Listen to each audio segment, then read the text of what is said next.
right. FightHype.com, live again, back at it again, live in Las Vegas. This time, not quite ringside. We're up in the nosebleeds, but the TV screen is big enough at T-Moment. Why don't I just show you guys where we're at tonight? To hell with it. Hold on. There we are. You know what I'm saying? We are up in the bleachers tonight. That's okay, because we got a big-ass television screen in front of us, and we're still here live to feel all the excitement. So keep it locked in with us tonight. But first off, we're starting with this main event. Montana Love, definitely a contender at 140 pounds, undefeated. Coming out with an MC, I don't know. Is that Gucci Mane? Who is that? Gucci Mane?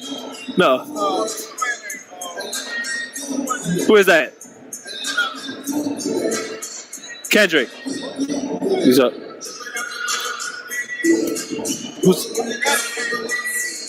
Let me see. Well, when I get the name of the rapper, I'll let you know. OT Genesis. Yeah. I like that one song, Everybody Mad. So he coming out with OT Genesis. Not super familiar with OT Genesis, but I do know Everybody Mad. I remember Jamal Charlo came out to that in Brooklyn. Dope song. Dope entrance right now by Montana Love. Definitely a guy with a lot of sauce, a lot of style, and a lot of flair to how he fights. You got to see how the substance of all that style holds up at the elite level against the best. He's not fighting an elite 140-pounder tonight by any means, but a tough guy from Guadalajara, same place as Canelo Alvarez. Apparently, this is a kind of a camp versus camp fight. Golaz, the opponent from Guadalajara, in the Eddie Reynoso camp, I believe. So we got a lot of people joining us already. 430 people. You guys keep it live in the chat. We'll be talking all night. G show the fight. Or G says, show the fight, not you. We cannot do that, my friend. We will get kicked out of this bitch very quickly. But appreciate you for joining in. You know, you want to stick around. Keep it locked in for a live round by round. Let's see. Alberto Garcia, what's up, brother? Is it just me, or is this a very small ring? Well, I wouldn't be surprised if it is. That benefits Canelo. Canelo's a guy who wants to cut the ring off tonight, make the ring smaller. Bivol looking to use his feet probably more than Canelo is tonight, so smaller ring would benefit the A-side fighter, Canelo. Let's see. This battle is sanctioned because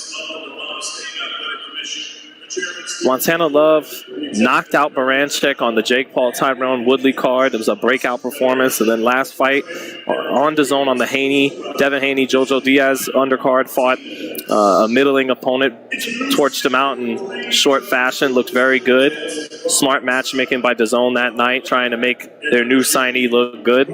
Tonight, a slightly better opponent, but if Montana can look as good tonight as he has his last two fights, it's really time to start angling him towards the Josh Taylors, or if Josh is going to vacate those belts, to start fighting those guys. So we'll see how it looks tonight.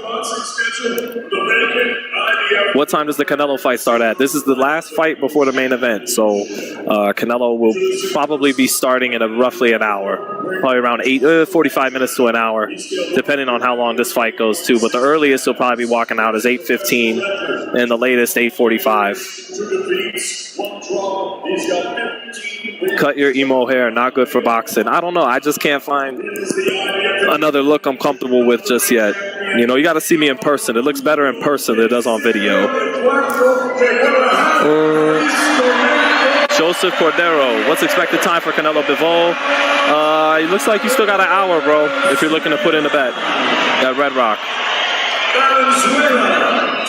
MMA, watching from Nigeria. Shout outs to Nigeria. A lot of great American boxers like Floyd Mayweather of Nigerian descent.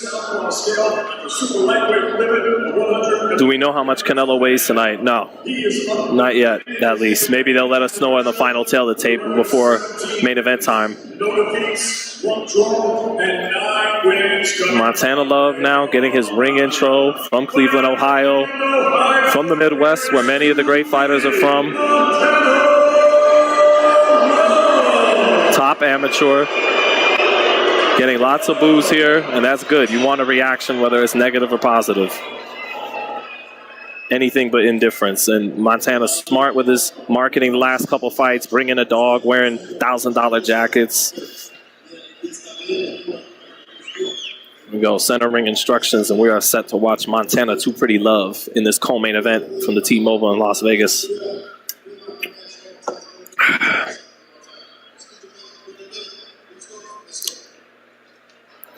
Shout out to the Porterway Podcast. Appreciate you, Ray Hill.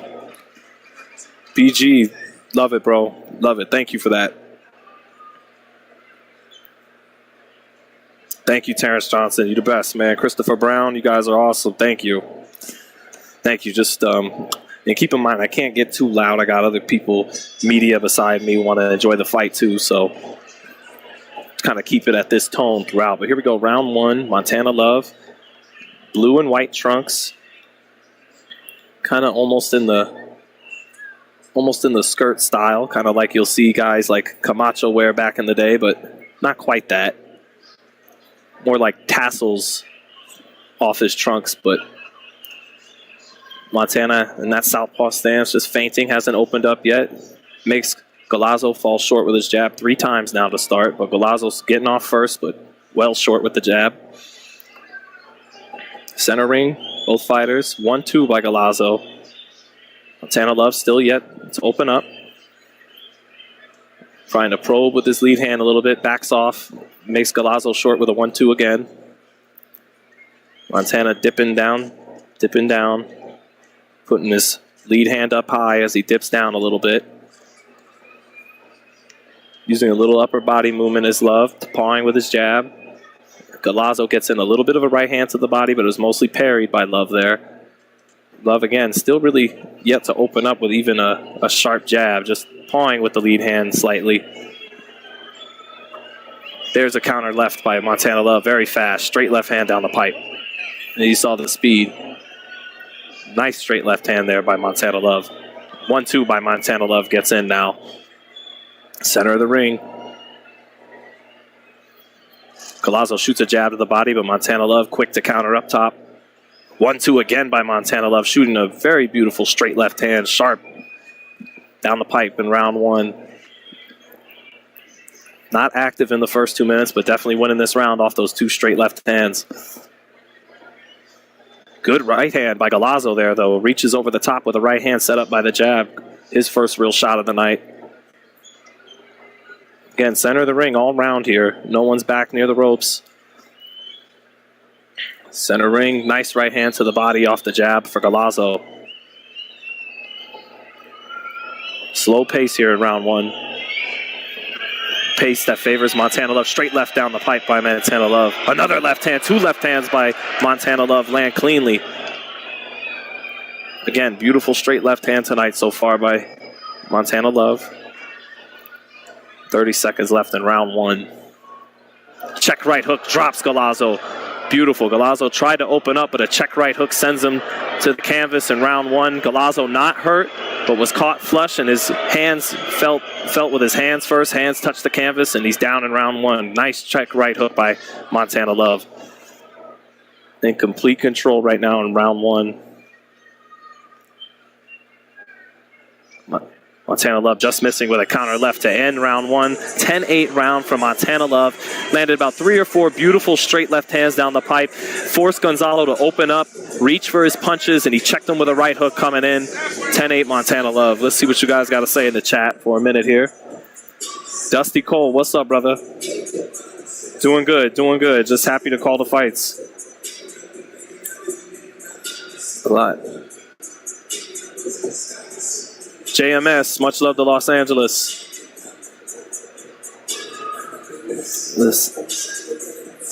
Who do I got for the main event? I got Canelo, but I think it goes the distance because Bivol's a strong-willed guy and a strong guy, period. He's very strong, light, heavyweight, built strong, thick around the neck.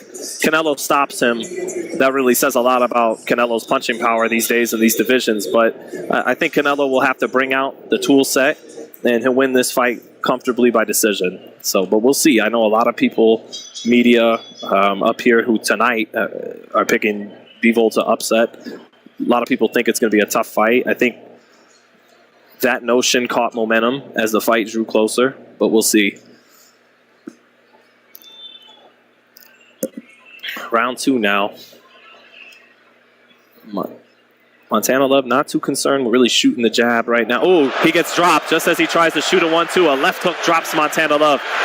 Tried to reach in with a 1-2 and got checked by a left hook. Checked left hook by Gonzalo, excuse me. Golaz, G-O-L-L-A-Z, Golaz.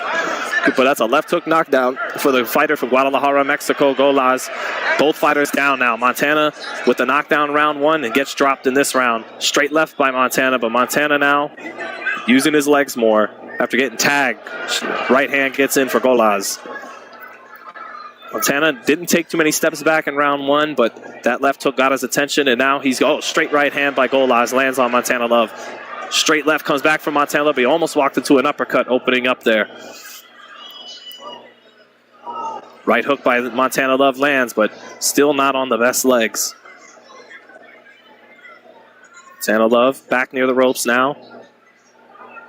Right hand gets in for Golaz, but Montana Love spins out after it. Golaz swinging and missing with a right hand. Love able to get underneath it and then tie up. Ref breaks him apart back in the center of the ring now. Montana Love measuring with that lead hand. Down this round earlier. Shoots a 1-2. Golaz getting underneath it. Shoots another 1-2. Left hand got in there. Montana Love measuring with that lead hand, taking little steps back now. Maybe trying to set up that straight left hand, have Golaz walk into it. Straight left hand lands right there, although Montana stepped into that one. Montana Love dipping down again. Probing with Leah, straight left hand lands for Montana Love, and then a nice jab. Good jab again by Montana Love there. Love keeping it in the center of the ring now. Not using his legs as much as he did after getting dropped. Looks steady again. Love stepping to his left, just stepping over. Slips a right hand for Golaz, ties him up. Puts Golaz back on the ropes. Ref breaks him up. Back in the center of the ring now.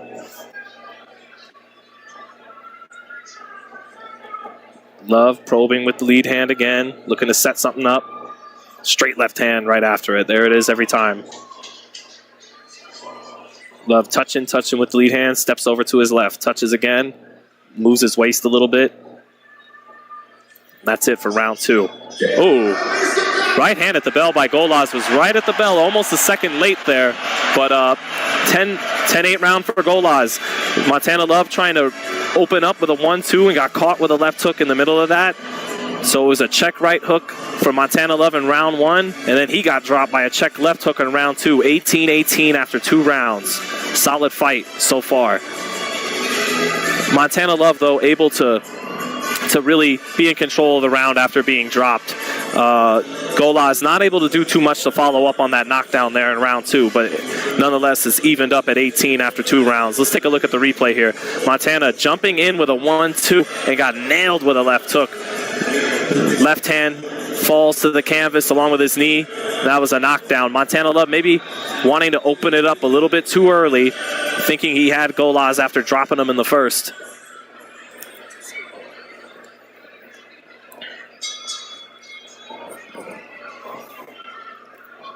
All right, round 3 now. Montana Love starting with a jab. Hasn't shot the jab a whole lot tonight. Mostly using it to measure and set up that lead left. Almost a big right uppercut there by Golaz as Montana shoots straight left to the body off the jab. Very nice by Montana Love. That got Golaz's attention, made him take a little step back. Love taking little steps forward now. Throws a jab. Just range fine. Staying right in front of Golaz right now is Love. Looking to sit down on something. Good straight left to the body off the jab up top by Montana Love. Then a right hook. Another straight left to the body. That's a punch being used this round so far by Montana Love. Good jab by Montana Love. 1-2 by Love, but he gets caught with a right hand as he opens up that time. Montana Love feinting, probing with that lead hand, steps out to his right. What's up? I'm doing a... I got to see it later. I got to read it in a minute. Yeah. It was more BS, I bet.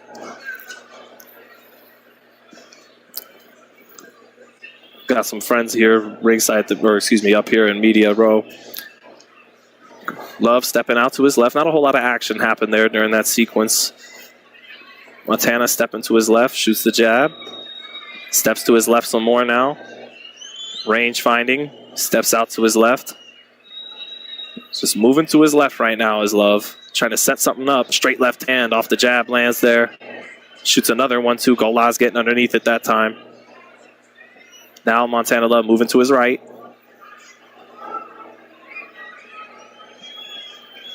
Both fighters feinting.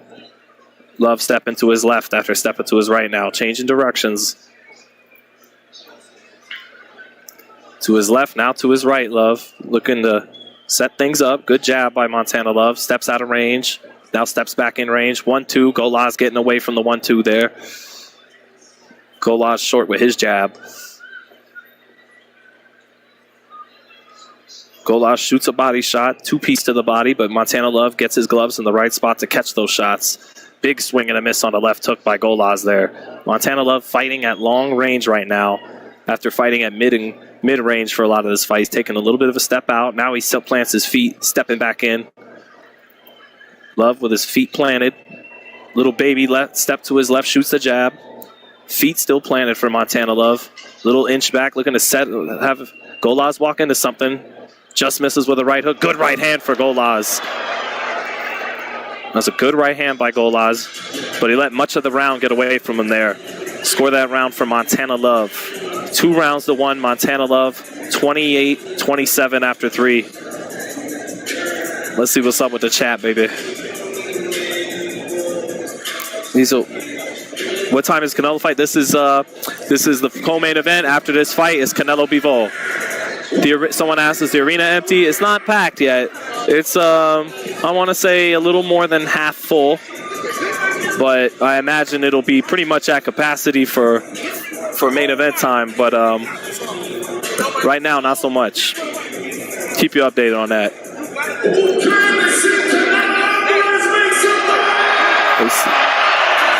Canelo coming up on the big screen. Little daughter beside him. Wife. Mother. Mother looks like she's blessing him. Mother looks like she lost some weight, too. And that's no shade. That just props to her. She looks like she lost some weight. That little girl, his daughter, really loves him. She's blessing him with the Catholic cross. So Canelo, I believe, kind of a devout Catholic, went and visited the Pope in Rome. So here we are back in round 4 now. Montana Love doing mostly range finding with his lead hand tonight. Not shooting the jab too often, but when he has, he's landed it. Good left to the body off the little touch jab by Montana Love. Sweep that left hand to the body. Wasn't straight. Good jab by Montana Love. Shoots in. Now straight left. Golaz short with the left hook counter that dropped Montana Love earlier. 2 jabs by Montana Love. Stepped into those 2.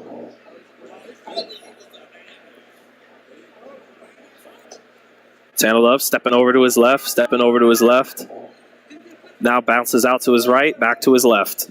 Back near the ropes here. Golaz trying to pin him on the ropes and throw that right hand. Just misses with the right hand, does Golaz. It didn't just miss, he missed clean. Golaz missing with a right uppercut. Montana Love kind of flashily slipped that one. Hands at his side. Montana Love taking little steps out to the right, to the left. Near the corner now. Golaz trying to pin him in this corner. Short with a straight left, spins out, still on the ropes. Golaz making Montana closer to the ropes this round. Not able to connect yet.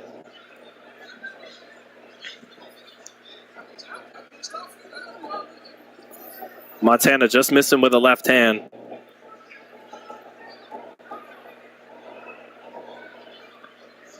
Golaz staying coming forward, as you'd expect from a tough Mexican fighter. Love misses with this 1-2. Slips a right hand back from Golaz. Good jab by Montana Love. A little bit of swelling starting to come around the left eye, or the right eye of Golaz from those left hands of Montana Love. Golaz plodding forward. staying on top of Love. Love not active this round and finding his back near the ropes more often, but good left hand by Montana Love, but Golas trying to catch him with the right hand as he pulled out after landing it. Good sweeping left hand by Montana Love off the jab. Big speed difference in his advantage tonight. Golas shooting his jab, lowering his lead hand, trying to set something up, give a different look. Trying to get low here is Golas coming forward. Short with his jab. Almost landed a right hand with Montana's back along the ropes, but not quite. 10 seconds left in the round. Ooh, Love caught with a right hand as he spun out there, but this was his round. He dictated the range, the pace, and got off a couple of clean left hands. Call this 38-36 for Montana Love after 4 rounds. Montana dropping Golas with a right hook in round 1, but got dropped by a left hook in round 2. But he's won rounds 3 and 4, got him up 38-36 right now through 4 rounds in this co-main event to Canelo Bivol. Meanwhile, what's happening, chat?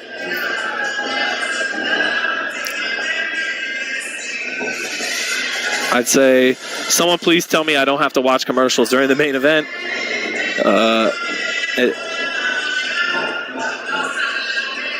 Where can I watch the fight for free? Unfortunately, nowhere, but you can listen to our commentary for free. We could do that. Not a bad consolation prize.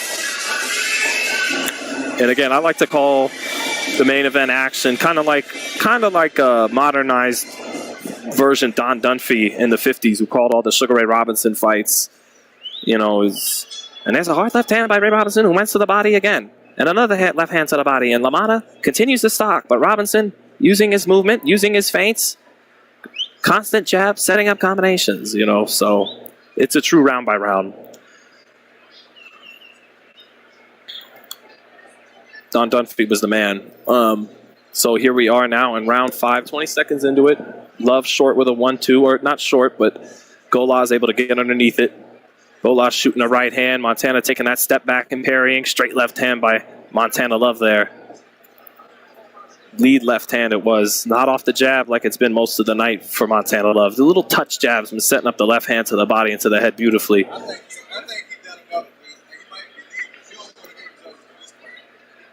Although that move was timed in round 2, and that's why he was dropped. Golas sensed the touch jab coming and didn't wait for the left hand behind it. He threw as soon as he felt that touch jab. But he hasn't been able to get the timing and the range since then. First minute of the round competitive, though. Neither guy really with much of an advantage.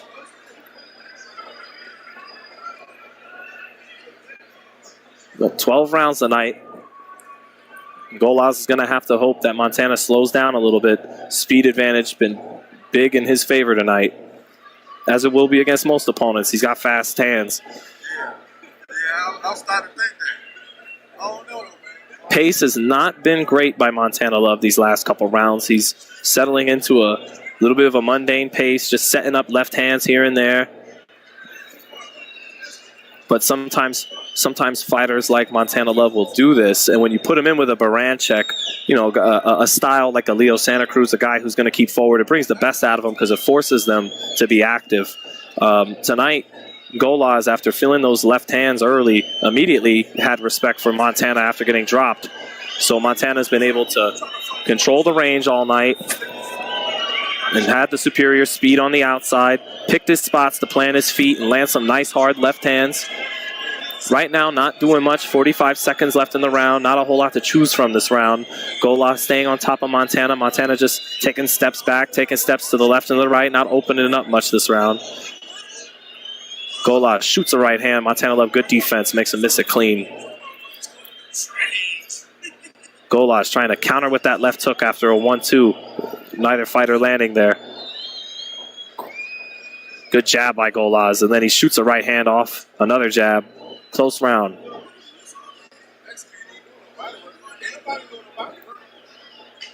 Good jab again by Golas. Montana trying to step in with a left hand, but didn't get it done. Smothered a shot. A close round, not a whole lot to choose from.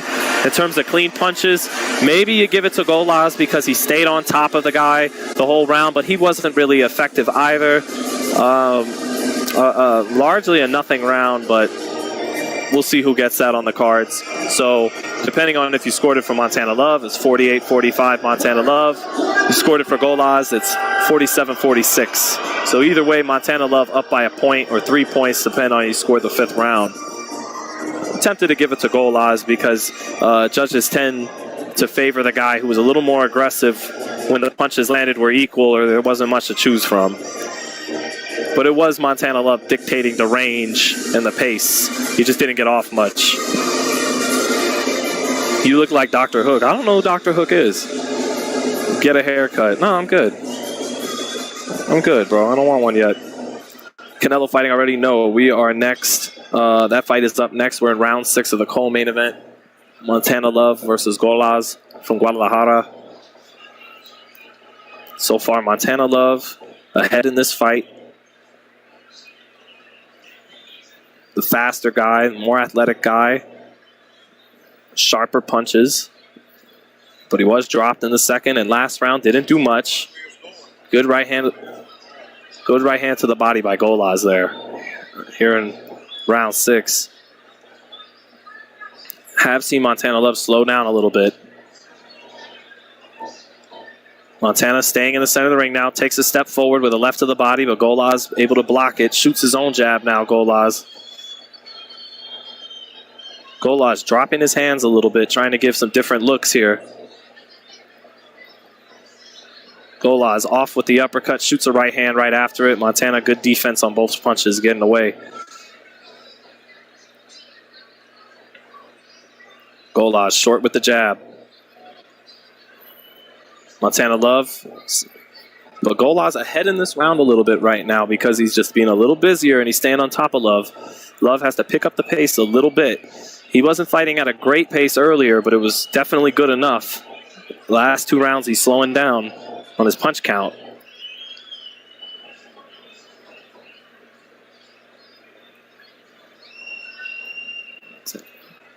Montana Love stepping over to his left.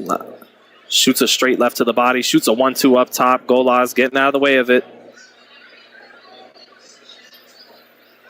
Good right hand by Golaz. Sweeping right hand. Montana Love able to roll some of the shot off, but he did get caught a little bit. And then a jab lands for Golaz, but Montana Love right back with a straight 1-2 to the body.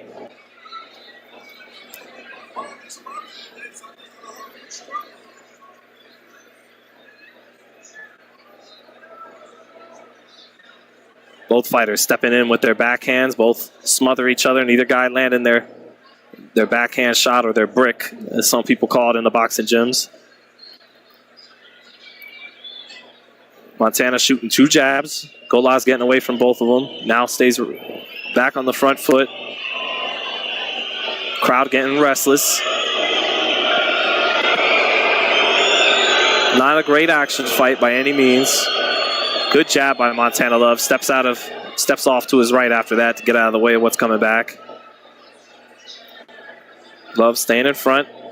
Good jab by Golaz.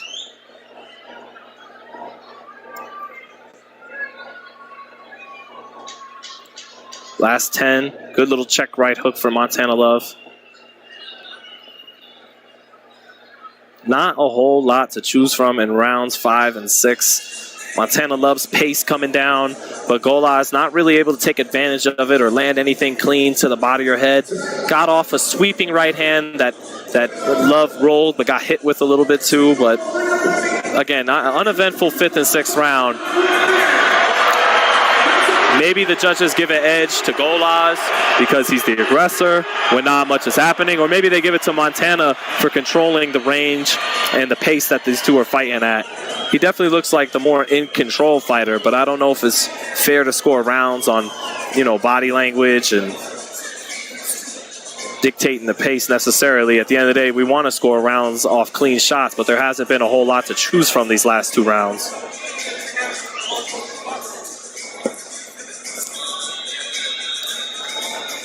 Who is my next celebrity co-anchor? I don't know, man. Sounds like the time. All right, here we go, round 7.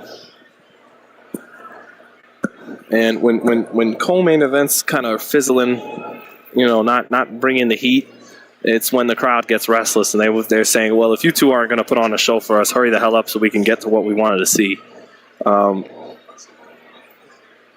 Let's see if Love, after slowing it down for 2 rounds, picks it back up. Good straight left hand by Montana Love off the jab there.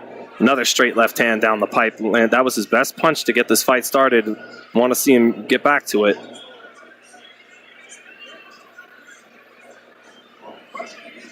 Love now putting the gloves up. Straight left hand from Montana Love. Getting the left hand going again early in round 7.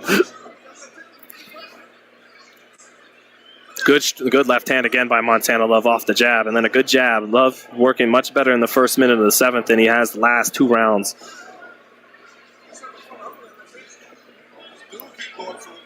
Good right hand by Golaz there. Lifted Montana Love head up just a little bit.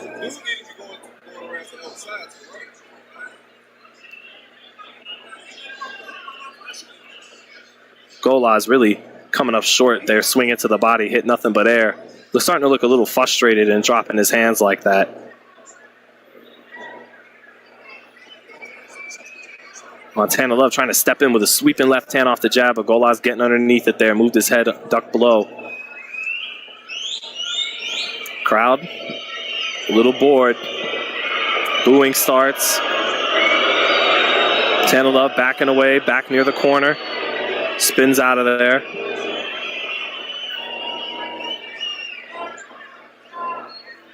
Love shoots a left hand, then clinches. Got to question his conditioning. Is it that Golaz got his respect in the second round with that knockdown, or is Love just wanting to fight at this pace because he doesn't want to push on the gas too much? Now Golaz getting in with a couple of right hands as he steps in. Some good shots by Golaz there. 45 seconds left in the 7th. I still think Love is ahead a little bit with those straight left hands, but Golaz has landed some right hands in the last minute as well. And that might be the punch Golaz has to start with instead of the jab. He may have to start with the lead right. The jab is short all night for Golaz. He isn't getting anywhere near with it, but he did land a couple of lead rights. You might want to try that more here. 15 seconds left. Love has the advantage in this round.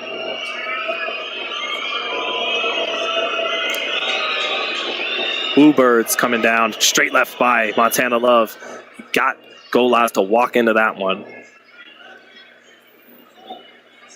And that's a round for Montana Love. Not an exciting round, but a round he definitely won off the strength of his sharp, straight left hand down the pipe. It's been his best punch tonight. Got the knockdown in round 1 off the right hook, but his best punch tonight has definitely been his straight left hand off a little touch jab. Not shooting the jab hard, just touch bang with the left behind it. What round is the current fight at? We're heading into round 8.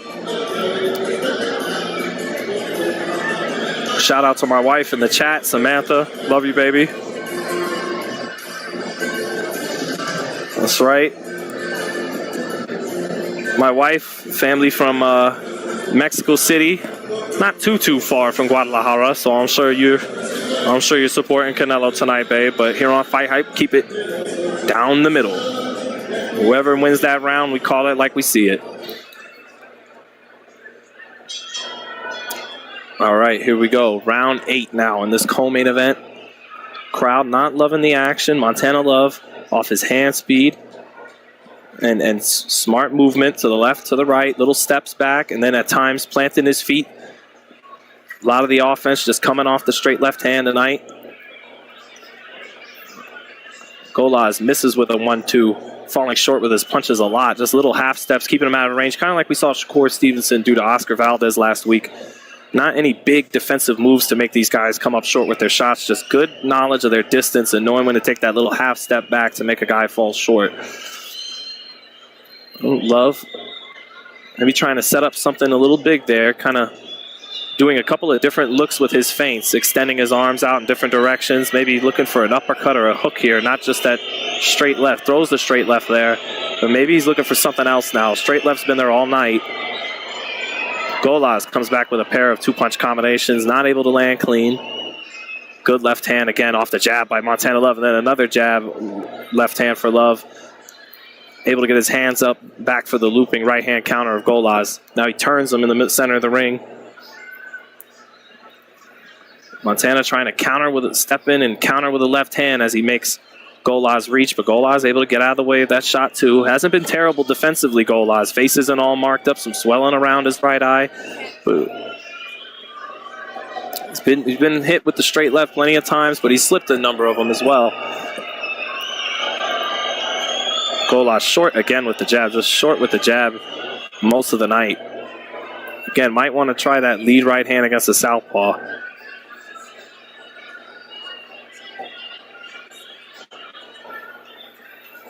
Love, little half step back, not a lot of action again in the 8th. Golaz just short with a left hook that could have hurt Love, but Love able to get his chin out of the way last second there. Golaz with Love on the ropes. Love stepping over to his left. Eats a little bit of a left hook, but nice defense off the ropes by Montana Love, slipping the 1-2 and getting off the ropes. Love near the ropes again. Golaz staying on top of him. Shoots a jab, short with the jab, and then Love getting that left hand up to parry what was coming after it with the right hand. 20 seconds left in this round. Uneventful round. Been a number of uneventful rounds in this fight. But Love in control of this round off the straight left hand. Another straight left hand right there by Love. Golaz getting a little bit of a right hand back, but cleaner shot. Definitely that straight left from Montana Love. Golaz shoots a right hand to the body, gets it in a little bit there under the elbow. That's it for round 8. Montana Love ahead in this fight, no doubt about it. Golaz going to need a strong rally in these last 4 rounds. At the very least, win 3 out of 4 of them, but probably all 4 if he wants any hope in getting a draw or getting a decision. Montana Love definitely ahead in this fight.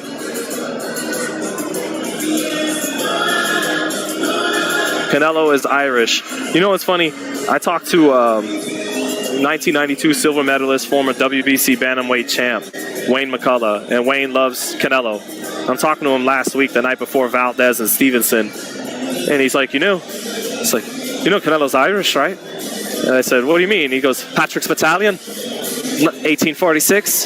Then the Irish came overseas to help the Mexicans fight in the war against the Americans.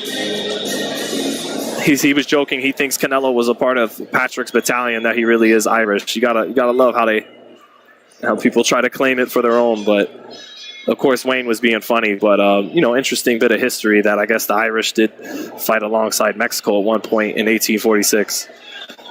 Maybe he is one of them. I doubt it. It's funny. People always would say he looks Irish. He always looked Mexican to me. Just because he had red hair. It was always easy to tell Saul was from Mexico. Good right hook there by Montana Love now in round 9. Let's see here. All right.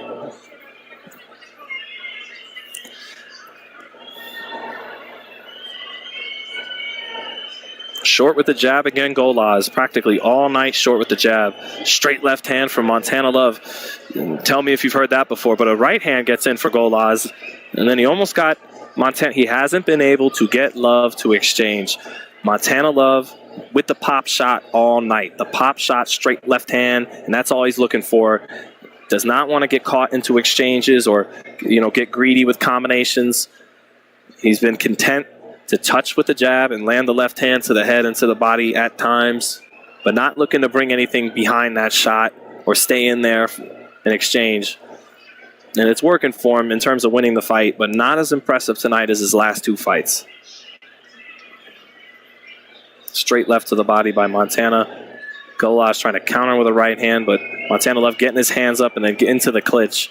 Almost a little forearm there by Montana Love as he shoves Golaz out of range, and then 2 left hands land for Montana after that.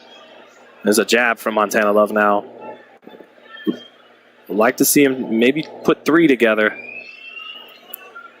He can continue, he can win the fight doing this, but if he wants to impress on this stage, he's got to step it up here in these last couple rounds.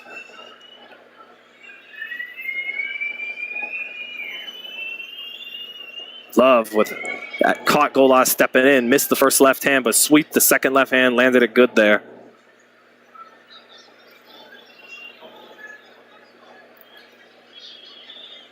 Golaz, hands at his side, gets low, dips a 1-2 from Montana Love, but not able to get anything going here.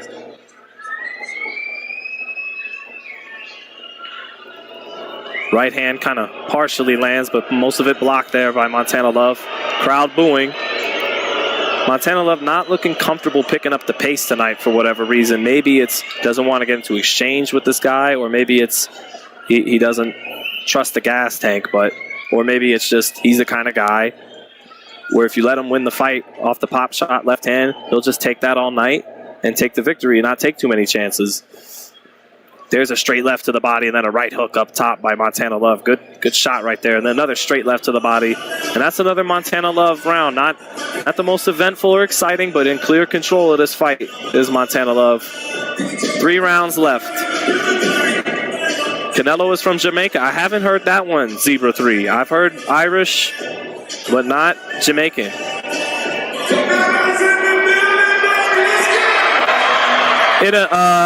Who stops Idamina Stanionis? What do you think, Stanionis, WBA champ? I like Stanionis, but I don't think he's particularly a threat to the top dogs of the division, Virgil, Boots, and obviously Crawford and Spence. Also Thurman, although Thurman sometimes doesn't love a guy who puts constant pressure on, but I think he'd still take care of a guy like that.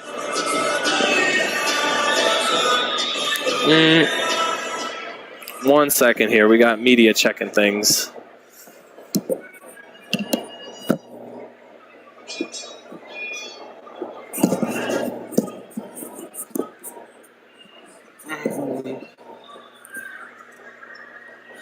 I gotta pretend I'm just listening to the fight for a minute.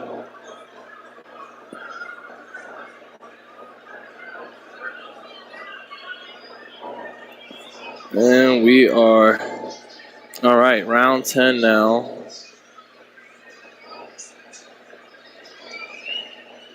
Montana Love shooting a little double touch jab, straight left to the body. Again, it's been the straight left all night from Montana Love.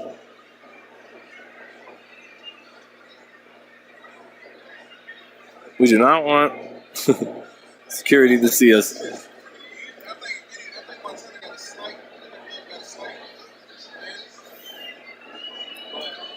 I gotta give it to Montana off that straight left hand. He's been pop shotting him. He's pop shotting him. Yeah. He got dudes respect in the first round. Against better fighters, have to pull more out of his bag than this. Yeah. But maybe he might be the type of dude. Remember Baranchek? He did against Baranchek. Like, he might be the kind of dude you got to speed him up or else he'll just fight like this. You know? You got to put pressure on him and throw a lot of punches, and that'll force. Because if he might just be the kind of dude, if you give him that little straight left all night and he can win the fight off, you're not going to take chances, you know? Yeah. We know boxing, baby. Yeah. yeah. But the thing is, on this platform, you gotta step it up a little bit, man. To get, yeah. I mean, he would tell us. But he would tell us, you guys ain't in there. You know, like why am I gonna get greedy when I'm winning the fight easy and all that? But yep, little discussions here in media row about Montana Love's performance. Oh, a little bit of a right hand there. Montana Love dipping down. Almost got caught with a right hand there by Golaz, but not quite. Golaz now missing with the left hook. Montana Love off with the left hand down the pipe that time. Straight left lands for Montana, but a left hook at the same time for Golaz. They traded punches there. Rare exchange.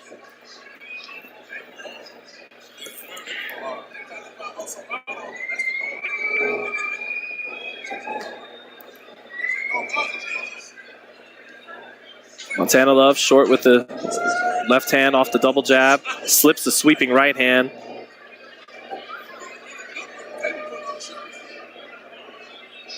Only 2 rounds left. Montana Love looking Took a little bit of a deep breath there going back to his corner. That's it. 2 more rounds left till we get to this main event action that we're all waiting for. Again, it gets tough when these co-mains drag on a little bit. Let's see what you guys say, chat.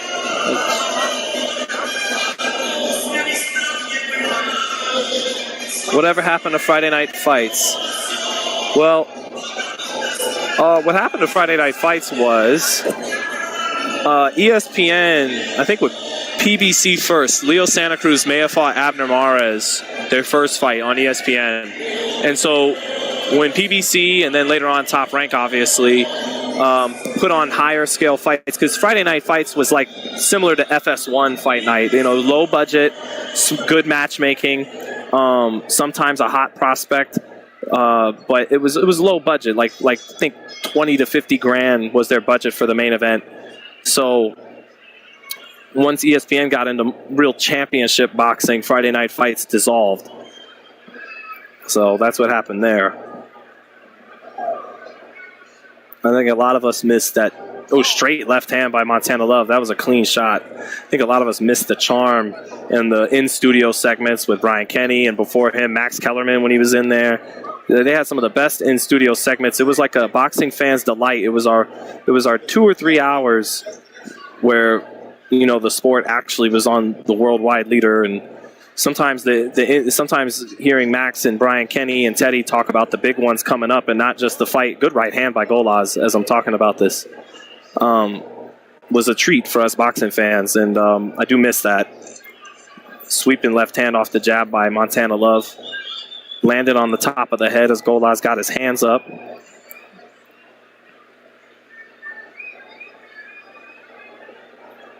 Let's see here. Hi from Norway, what is up? Richard Villarreal, you got it, brother. Happy to do it for you guys. Love that you guys are keeping it locked in with us. Can't wait to call this main event for everybody.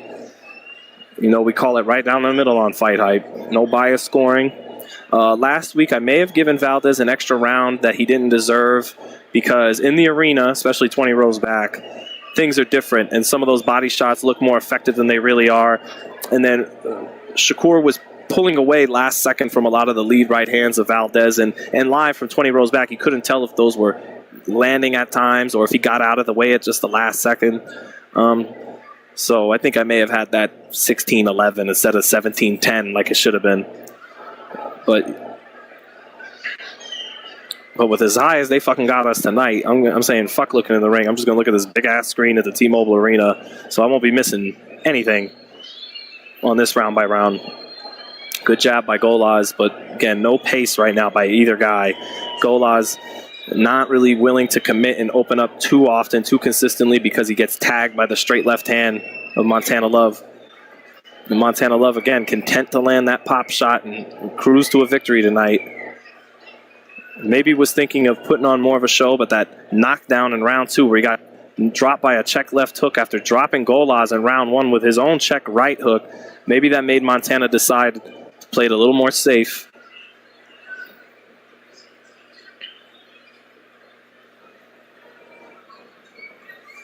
Good straight left hand by Montana Love, and Golaz just looks at him in frustration after eating it. Didn't affect him, didn't hurt him, but definitely frustration tonight by Golaz. That's it for round 11. Similar pattern throughout the night. Straight left hand down the pipe here and there. Easily the cleanest shot throughout. Montana up big in this fight, in my opinion. In no danger of losing this fight, even if he loses this round. Even got dropped this round. I think this fight's in the bag on the cards at this point. So, 12th and final round coming up, and then time to call the action we're all waiting for. Canelo versus Bivol. WBA light heavyweight championship on the line. Canelo trying to win his 14th, that's right, 14th world title. Won the WBA, and I'll say this again before we get started at main event time. Won the WBC and the WBA at 154, then lost to Floyd. Then he wins the WBO against Liam Smith at 54. Then he wins the WBC against Miguel Cotto at 160, vacates it, and then wins it again for a 5th time. Wins the WBA at middleweight along with it. Wins the IBF at middleweight along with it.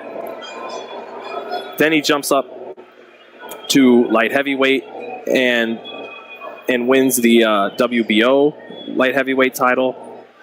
So wait, let me get this straight again. WBC, WBA at 154, WBO, WBC twice at 160, IBF, WBA, WBO light heavyweight, and then all 4 belts at 68, which brings him up to 12. So he's actually fighting for his 13th world title tonight. I thought it was 14.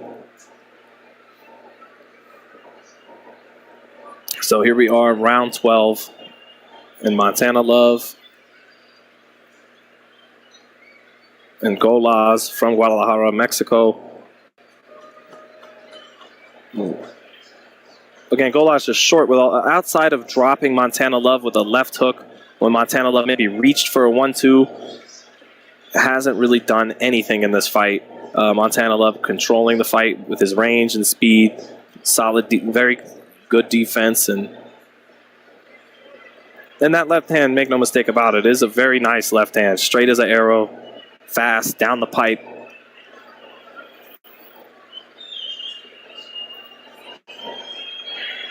But after dropping Golaz in the first round with the right hook, hasn't really brought the right hook after that left hand at all. Hasn't looked to set it up, just content with the straight left down the pipe. Sometimes Floyd Mayweather, like in the second half of his fight with Carlos Valdemir, kind of just started to pop shot that right hand and cruise. And you see Montana Love do his version of that against Golaz tonight. But Mayweather did it much prettier because he's Mayweather.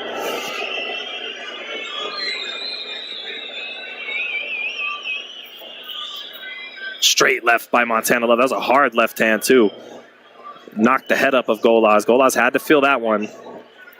Not showing it, though. Good poker face.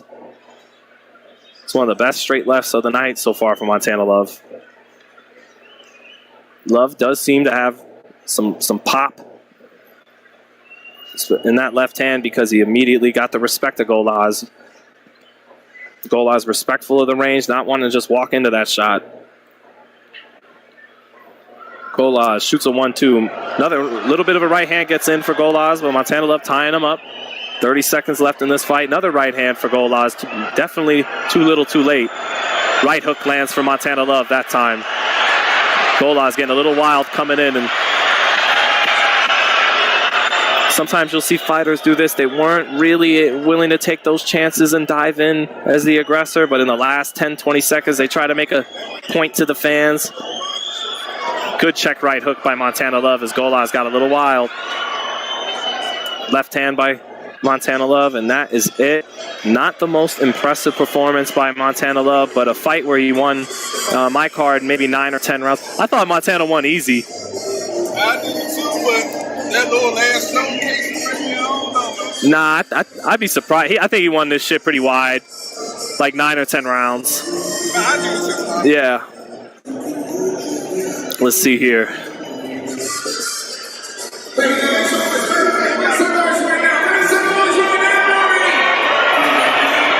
us the fight. My man, what do you say? Richard Villarreal, can I send you some money to give to security to leave you alone?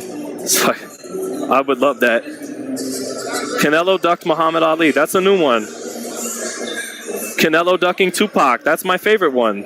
I love Tupac. As much as I love Pac, I can't say that Canelo ducked him. Jimmy Henchman and Haitian Jack ducked Pac. Canelo ducking Amber Heard. Canelo is ducking the Clintons. Anybody else ducking the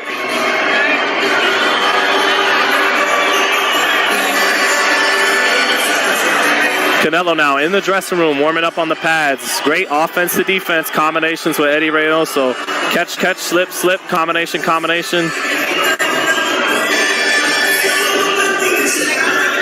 Canelo doing that famous thing Mexican fighters do with their jaw in that locker room. Yeah. I think Chavez started that. I think Julio Cesar Chavez started that shit. Then De La Hoya started doing it.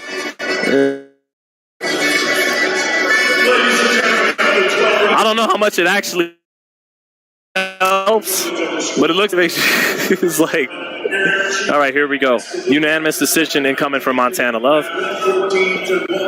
Wow, 114, 112, all three. Still undefeated, Montana Love. Judges not. So Montana Love now getting booed by the fans, but in my opinion, the fight was not really that close. But I think the judges penalizing Love for fighting pretty much backing up the second half of the fight and not being active. They did not like the fact that he was just trying to get by on one punch here and there. But at the end of the round, he often had 4 or 5 or 6 clean left hands, and Golas had very little of anything despite coming forward. So I actually think that fight was wider than the judges had it, but nonetheless, a unanimous decision for Montana Love. Maybe the cards being close is a good motivation for him to step it up. But it looks like he is now angling towards a title shot at the IBF super lightweight title, currently held by Josh Taylor. But it's unknown if Taylor is going to stick around 140 or if he's going to vacate, move up to 47.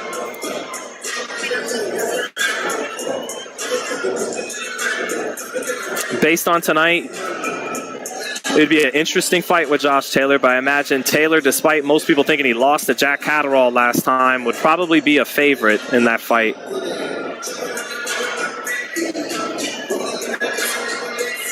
I bet Canelo 200 on 8th round. Alex Cervantes, good luck to you, but I would have, if I was going to bet on a Canelo stoppage, I probably would have went a few rounds later. This guy's strong. I would think more 10th, 11th, 12th round TKO if Canelo can actually get this guy out of here tonight. It's a big, strong guy. My wife says Canelo ducking Michael Jordan. Michael Jordan, actually a boxing fan, probably bigger back in the day. He loved Roy Jones. I'll never forget, we're killing a little time now between, before we get started for Canelo Bivol, but Michael one time, he had Serena Williams, Derek Jeter, another athlete, and Roy Jones on. And this was in 2004. And ESPN, it was basically about the GOATs, the greatest of all time in their professions. And Michael just couldn't help but, yeah, that's cool, Derek Jeter. Yeah, that's cool, Serena Williams. But Roy Jones, when you fight, man, it's like this and that, huh. Like, Michael was really geeked out on Roy Jones. And Roy, I think, was like the first fighter signed to Jordan Brand. Floyd was with Jordan for one fight, I think Sharmba Mitchell, and then Golovkin, I think, had some shit with Jordan Brand. So, but no, wifey, Canelo is not ducking, or excuse me, yeah, he's not ducking Michael Jordan. Anyway, Canelo and Messi have the same vibe. I do not watch soccer. Canelo ducking Chris Rock. Montana Love versus Teofimo Lopez. Not a bad fight.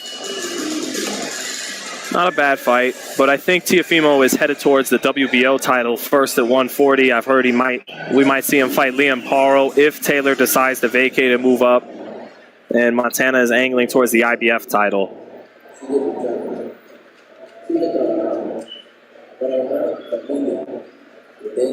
Just checking some information tonight. I gotta know what's going on with the post-fight. If you are located in Press Ledge, section 224, please go to the NBA's visitors locker room after the fight, where access to post-fight press conference will be discussed with Matchroom PR. What does that mean? Okay. Media, okay. How do we go to the NBA visitors locker room? Anyway, we'll figure this out. The worst thing about these round by rounds, sometimes you have to take a piss, but I can't leave you guys hanging. So, yeah, pray for my bladder.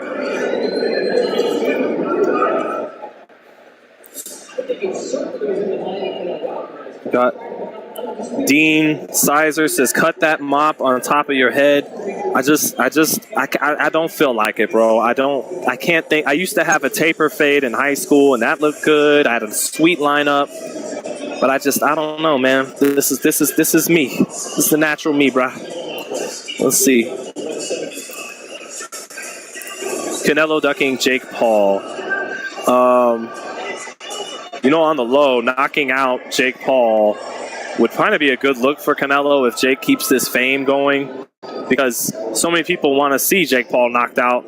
And it's unfortunate that with the mainstream public, beating a Benavidez might not actually register as much as knocking out Jake Paul with a body shot. So it may not, sadly, be out of the question that those two fight one day. Money talks. Get that taper fade back. I don't know, man. I don't know. So Canelo, in my opinion, is coming off one of the best performances of his career against Caleb Plant.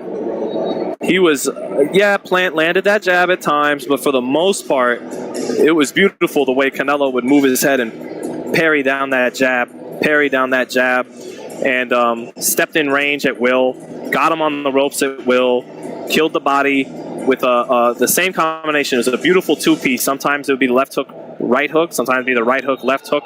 But broke Caleb down with that, then brought the attack upstairs and finished him off.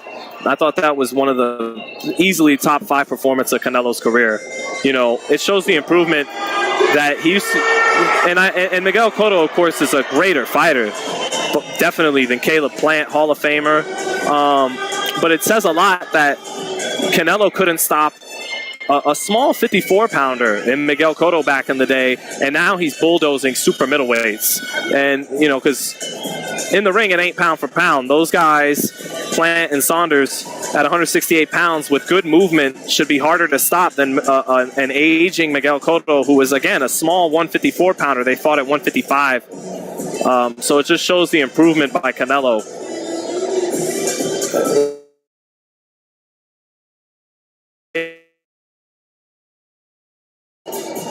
Which even has some people skeptical. He was moving up 7-8 divisions, and instead of bigger fighters wobbling him worse, he actually took their shots better and was dropping them, and that made people raise their eyebrows.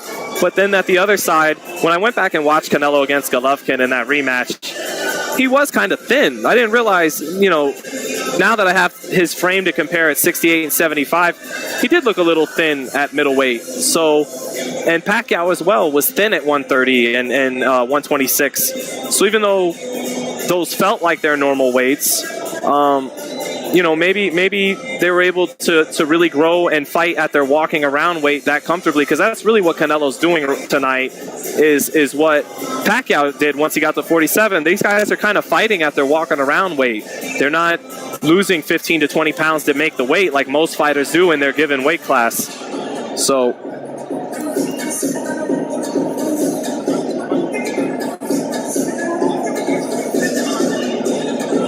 let's see here. Checking what you guys got to say.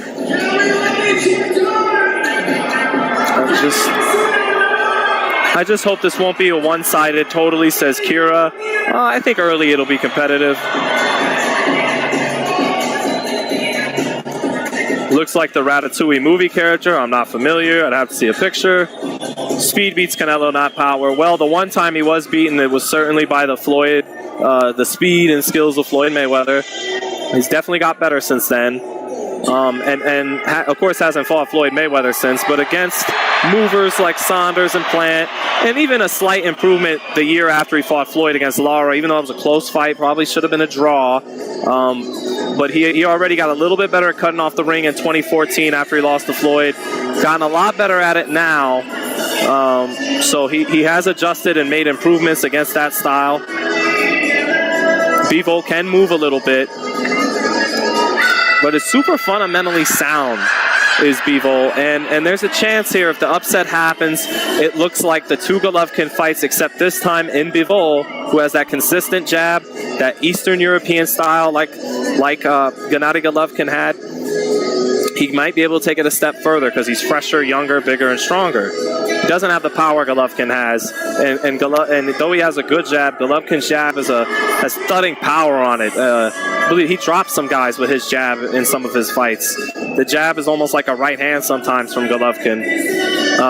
So the only guys who've been able to win rounds against Canelo in the last 5 years are really Golovkin and Kovalev, and they're from the same amateur school. Golovkin from Kazakhstan, but still part of that Eastern European, former Soviet Union kind of amateur breeding ground.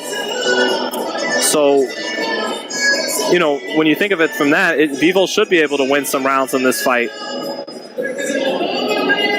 He brings to the table some of the tools that those guys did that made them have some success. Although I thought Kovalev's success, maybe he was banking rounds on that busy jab, but I thought Canelo was clearly breaking him down all night in that fight, and that late knockout felt like an inevitability. I was sitting there ringside at the MGM going, kind of like, and people thought I was being disrespectful to Kovalev and writing off the work he was doing, but I was like, regardless of him landing, he's getting knocked out late in this fight. You could just see it. And but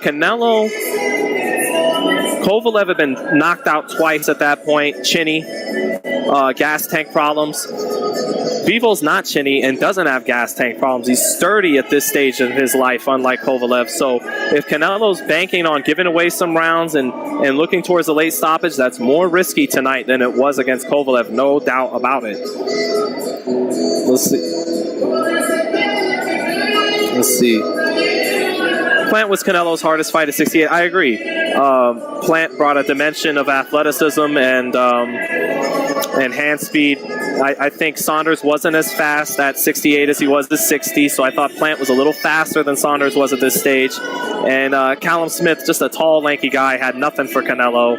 No slickness. Just a bad style matchup for Callum Smith. So I agree Plant was his toughest fight at 68. This might be his toughest fight at 75. I've always preferred Bivol a little bit to Beterbiev.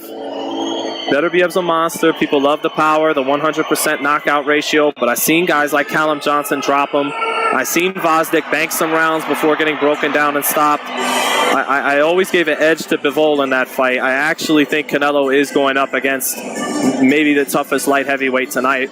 And if he wins tonight, especially with little problems, I think he goes after Smith and Beterbiev, after Golovkin, after the fight in December. And I expect Canelo to win tonight and to go on and win the undisputed light heavyweight titles. But first things first, let's see what happens here. My wife says, excited to see Canelo show off the skills today. Yes.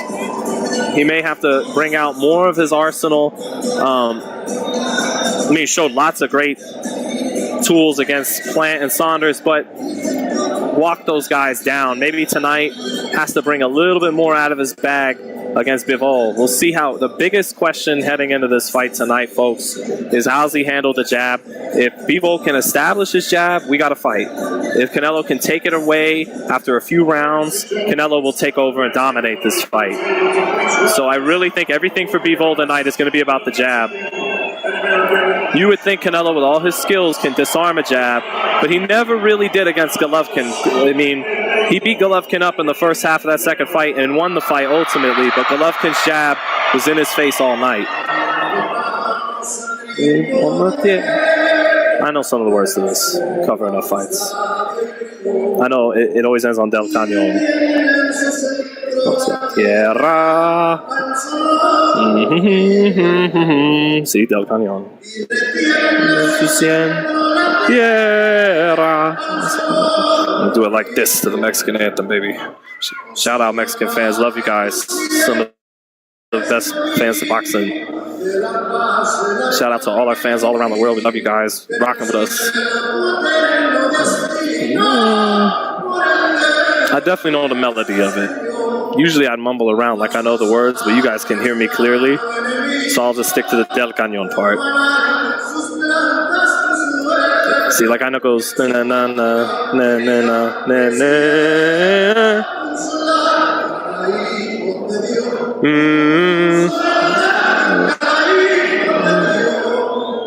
Mexicanos. I know some of it. Yeah, a little bit. Well, shout out to my wife who's Mexican. Tierra del Cañón. And he will inevitably say Viva Mexico after the anthem. Oh, they used to say more hype than that. That was a little bit of a subdued Viva Mexico. I'm more, Viva Mexico, cabrones.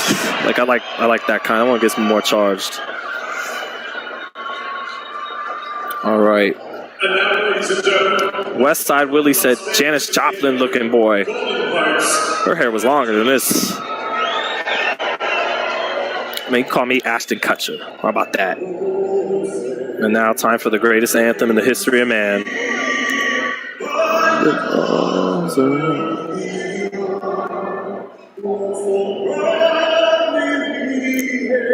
You're rocking a Justin Bieber haircut, brother. Now, correct me if I'm wrong, Lee Wall, but Justin Bieber did pretty well with the ladies. It's not the worst company to be in as a fella. Just saying. Shout out from the Philippines. Thank you, sir. Got some Russia fans in here. Alfredo Duenes, your analysis is superb. Thank you, brother. Can I fight as Dean? I had a couple of amateur fights. I'll throw a little, little, Also, flag. Envy, don't hate on the I never would hate on the Mexican flag. Yo amor Mexico.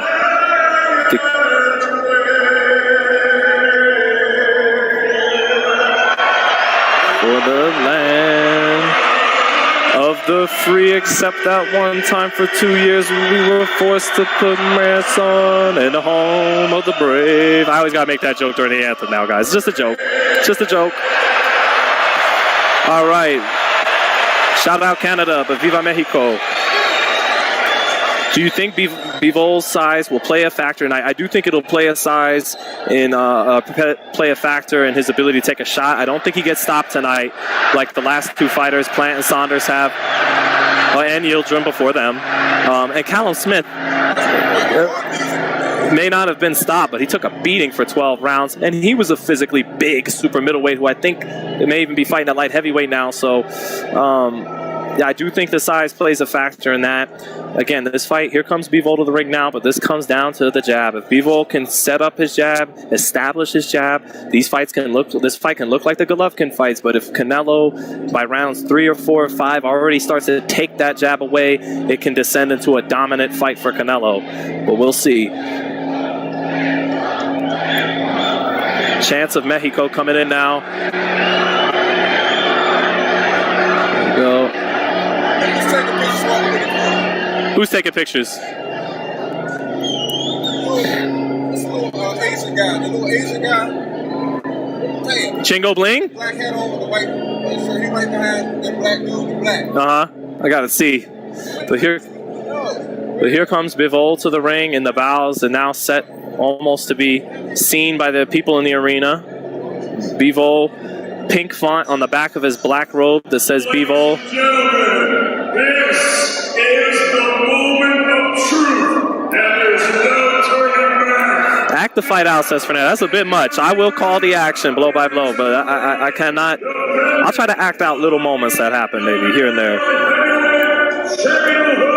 Again, people asking, show the fight, bro. We cannot do that, but we could definitely give you this round by round. I understand you guys want to see the fight, but we just don't got the rights to it like that, man. We will get our asses kicked out of here. Here's some highlights now for Bivol. Crowd looks sold out tonight. Hasn't really been any buzz in this arena because the undercard underwhelmed, especially the co-main event with Montana Love. So this crowd been silent all night. Probably will explode, guaranteed once Canelo comes out.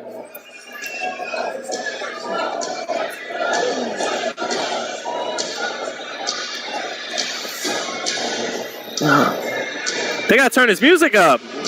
What is this? I know he's the B-side, but play the guy's music at least. Jesus. Dmitry Bivol faintly coming out to Thunderstruck from AC/DC. Nah, man, they're not even playing his music on full volume. He's not getting an upset. Maybe. Okay, my man Skip from DBN saying he has an upset. Are you sure? Are you sure about that, Skip? Skip, you sure you got the upset? Kendrick, my man Kendrick Johnson says something's weird. He thinks Canelo wins on a controversial decision. All right. Are you sure the fight hype ain't getting to you guys? You know, I'm not even plugging it in. Pun not intended. All right. Well, here comes Canelo now. Sequin, pink robe, Dolce & Gabbana in the sequins, in the pink. Chepo and Eddie Reynoso behind his left and right shoulders. And here comes the best fighter in the world, pound for pound, going for his 13th world title tonight, trying to become a two-time world titleist at light heavyweight, won the WBO title in 2019 against Kovalev by knockout, looks to win the WBA title tonight. Maybe the first fight on the road to another undisputed title fight with the winner of Smith and Beterbiev. He's got Golovkin in September. But this may actually be, between the winner of Smith Beterbiev, between the third fight with Golovkin, this could be the toughest test out of all those fights for Canelo Alvarez. Bivol, faster hands than Beterbiev. Bivol not known as a fast guy, but faster than Beterbiev is, and still good power in both hands. A strong-willed fighter and a strong fighter.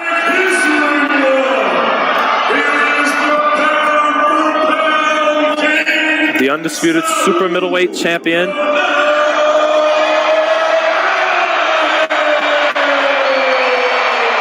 Crowd definitely not as electric as it was inside of the MGM Grand for Caleb Plant. There was more buzz, more build of that fight. Them fighting at the press conference got people hooked in right away. It's been subdued fight week, but here comes the pound for pound champion, El Rey de Boxeo.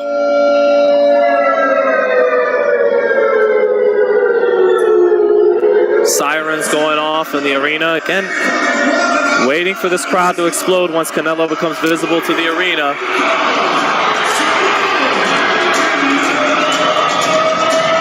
Canelo easily in the top 5 Mexican fighters, along with guys like Julio Cesar Chavez, Marco Antonio Barrera, Eric Morales, and Juan Manuel Marquez. Other fighters on that elite of the elite from Mexico include Salvador Sanchez, Benito Lopez, and Canelo is there. He is at the top of the top, the creme de la creme that have ever come from Mexico, and potentially on his way to being number 1. If he retired right now, he'd already have his argument for number 1. But maybe winning this fight, becoming undisputed at 75 would really, slam the door and throw away the key. Here he comes. Crowd coming alive. There's my Mexican fans will have to let me know when they have the wide dresses that they dance around with and turn around what those are called. The final countdown now being played mariachi style. Did this against Callum Smith. That song actually sucks, but it's perfect for this. In just an orchestral mariachi form. It's the final countdown to Canelo. The place is sold out. Again, not quite the energy that was there for the Plant fight. What are those dresses called? What are those dresses called? You know, the dresses? Yeah, I guess.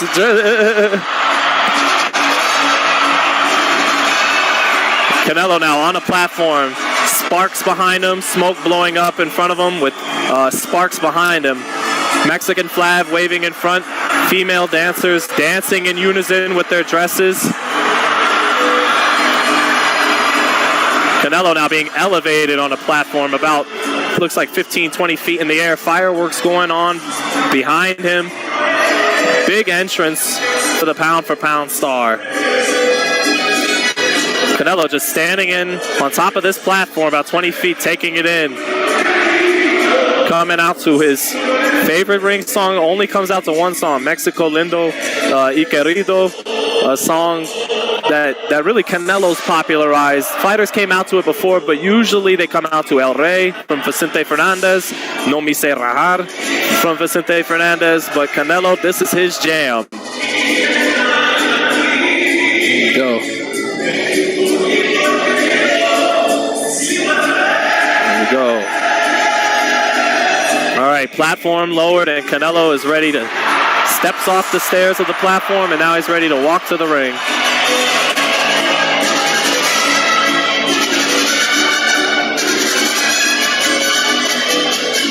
Maybe that weird feeling you're feeling is it's not as hype in here tonight as it has been the last couple Canelo fights. Like, you know, they filled out, but this crowd doesn't have the buzz that Plant did, and that's just being real. No. I mean, listen to this crowd. Canelo is walking to the ring, and you're not hearing this huge ovation like we did in November. Maybe that adds to what a few of my media feel up here. That's just a weird feeling in the night for an upset, but I got Canelo. We'll see shortly. Now he's in the ring. Canelo Alvarez waves at his beloved fans, daps up Eddie Hearn, and you hear the reception. And the live mariachi finishing out this great song that Canelo always loves to come out to.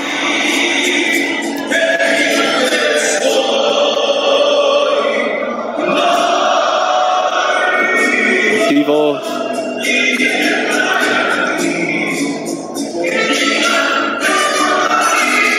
Someone said PBC and Golden Boy, Top Rank put on better production. These guys, I usually don't like to get into that, but I will call things, you know, as I see them. And, you know, PBC did a much better job promoting Plant and Canelo than DAZN did for this fight. DAZN actually did a much better job promoting the fight last week in Taylor Serrano than they did this week. They must feel Canelo sells himself, and to a degree does, of course. So here we go. You know, I just want to see the best fights happen. Whatever networks put them together is cool with me. But yeah, I'd have to agree that put on a better spectacle at the MGM in November than we got tonight. But it's time to watch the best fighter in the world go to work, and that's always exciting. And Canelo always on the front foot these days. Even throwing 40 punches or so around, he's exciting because every shot has bomb written on it, and he's always coming forward, and his defense is so fun to watch.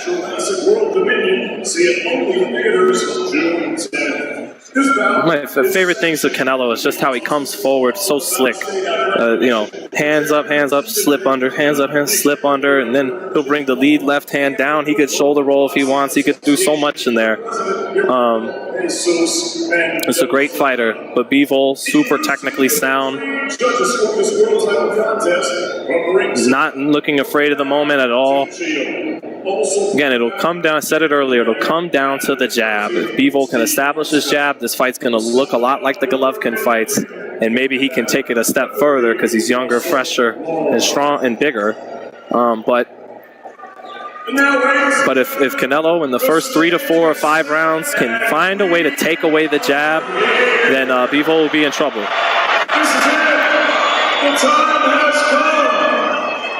All right.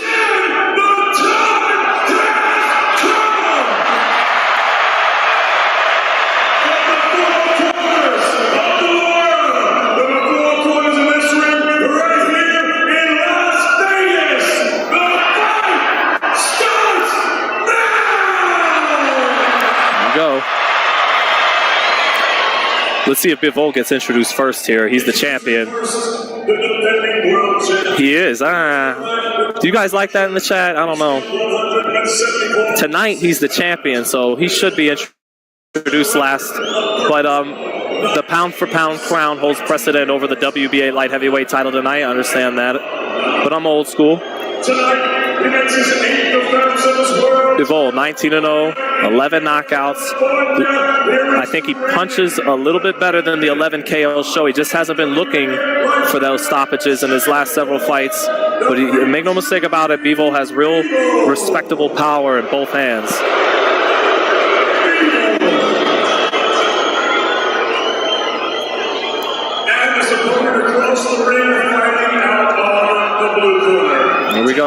he is the challenger. He wears the pink with no trim. He scaled at 170. Canelo getting introduced now. In 2005, Again, looking for his 13th world title is Canelo. Won the WBC, the WBA, and the WBO at 154. Won the WBC twice at 160. Won the WBA and the IBF at 160. Won all 4 belts at 168 and won the WBO at 175. So again, looking for his 13th world title. That may already be a record. Only fighter I could think of with as many titles. And in the modern era, 4-belt era, you get more titles. It's Floyd Mayweather.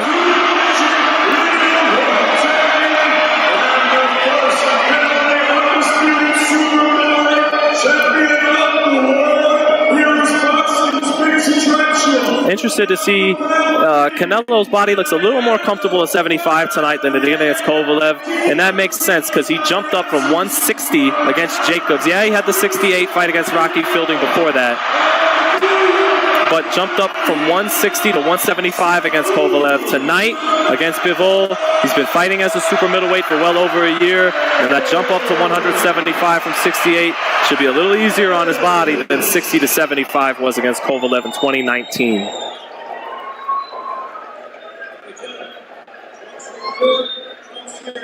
Here we go. Center ring instructions and then round 1 and we're off. Thank you guys for joining us tonight. No here on FightHype Live. Call it right down the middle. There will be no bias towards the A side Canelo. And there will be no underdog rooting either for Dmitry Bivol. Let's just see who's the better man tonight, May 7th, here in Las Vegas.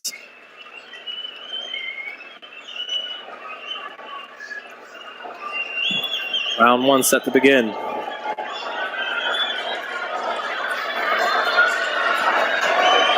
we go. Waiting for this opening bell.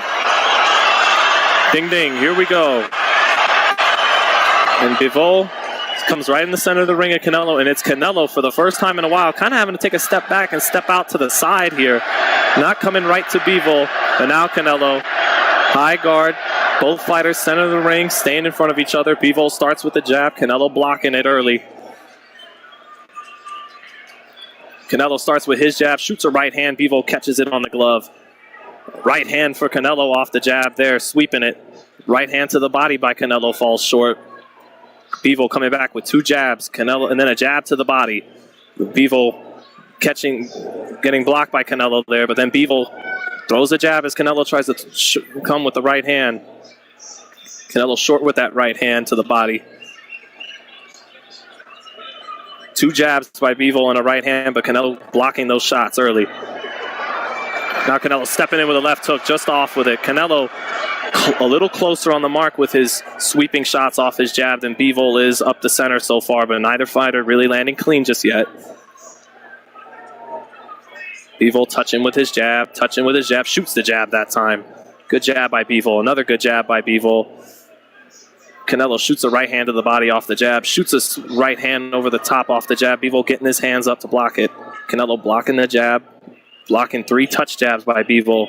Bivol trying to vary the rhythm on that jab. Bivol shoots a jab in again, another jab on Canelo. Canelo blocking these, steps into the left hook, Bivol blocks it. Good defense early on by both guys. Bivol, as expected, busy with the jab.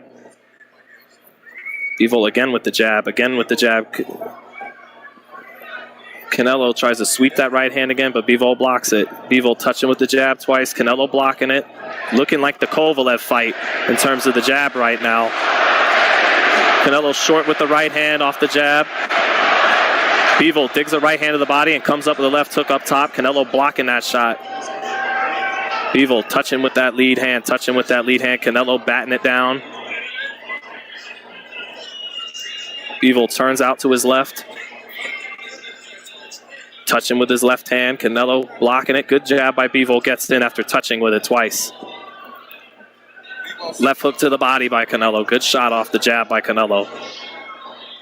Bivol shoots a combination, but kind of get off me punches, but a good 4, 5, 6 punch combo. Canelo blocking most of it.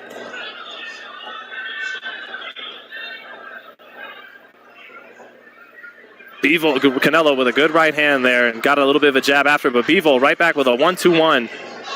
Partially getting in. Close first round. Right hand to the body by Canelo off the jab with Bivol along the ropes. Canelo with a left hook up top after the touch jab. A right uppercut at the bell for Canelo that might have got him the round. Bivol active with the jab, but kind of like the Kovalev fight where it's partially getting in at times. And it's, you could see it lift Canelo's head up a little bit, but for the most part, Canelo blocking him, throwing the bigger bombs. Got in a left hook to the body in the last 10 seconds and got a right uppercut in at the bell. Close round to score. Either you give it to Bivol off the activity of his jab, or you give it to Canelo, cutting the ring off a little bit, shooting bombs. Both guys with good defense in round one. Best shot of the round was a right uppercut at the bell by Canelo Alvarez, so a close first round.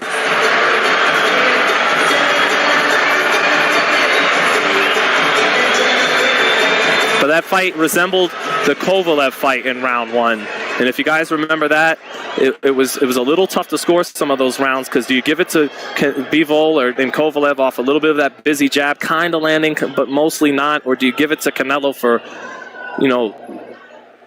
the fewer and far between bombs? Here we are in round two now. Bivol pawing with that jab, shooting it 3 or 4 times. Canelo catching it on the glove. Bivol shooting the jab 2 or 3 times again. Canelo stepping in, but short with a right hand to the body. Now he steps in with a jab. Good right uppercut by Canelo on the inside there.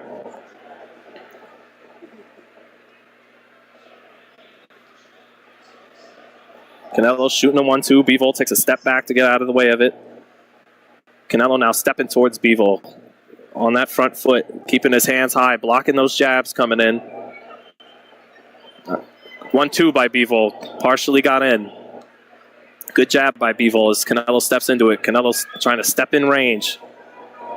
Ooh, good right uppercut by Canelo as he backed Bivol into a straight line. Didn't get in perfect there, but a good right uppercut by Canelo as he drove Bivol to the ropes there. Bivol firing off his jab, shoots the right hand after it. Canelo with some good head movement. Left hook by Bivol. Canelo blocking it, but he is getting his shots off. He is letting his hands go. Canelo sweeps the right hand, then a left hook to the body. Good left hook to the body by Canelo.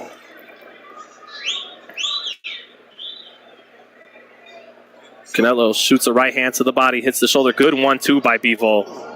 Canelo ate that one a little bit. Alvarez just off with a left hook to the body. Big left hook. Bivol pushing Alvarez back for a second in the center of the ring, but Canelo comes with a right hand around the guard. Good right hand. Little left uppercut by Canelo, and then a left hook to the body. Doesn't get in, but almost there. Bivol on the ropes. Canelo with a right hand set up by a double jab. Right hand to the body by Canelo now. Bivol trying to stiff arm back out with that jab back in the center of the ring. Shoots a 1-2. Canelo, good defense. Good defense again by Canelo again on a 1-2. Bivol shooting that jab. Canelo shoots his jab back, catches and shoots it back.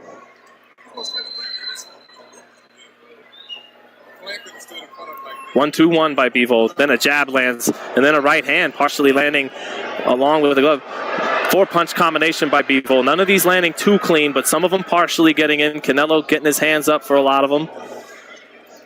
Good left uppercut by Canelo. Hard right hand by Canelo with Bivol around the ropes. That one landed cleaner. Left hook to the body by Canelo off after a touch up top. Canelo winning this round, in my opinion, despite Bivol getting off. I just think the cleaner, harder shots being landed by Canelo Alvarez here. But Bivol busier, as expected. Canelo, big swing and a miss with the left hook as he tries to step in. Gave that round to Canelo Alvarez, either 19-19 or 20-18 Canelo after 2. Both competitive, close 2 rounds. I thought Canelo definitely got that second one off of a clean left uppercut he landed. He landed a clean sweeping right hand around the guard, a hard left hook to the body. Bivol did touch Canelo up a little bit, but Canelo getting his hands up to at least partially block some of those shots. I gave that second round to Canelo.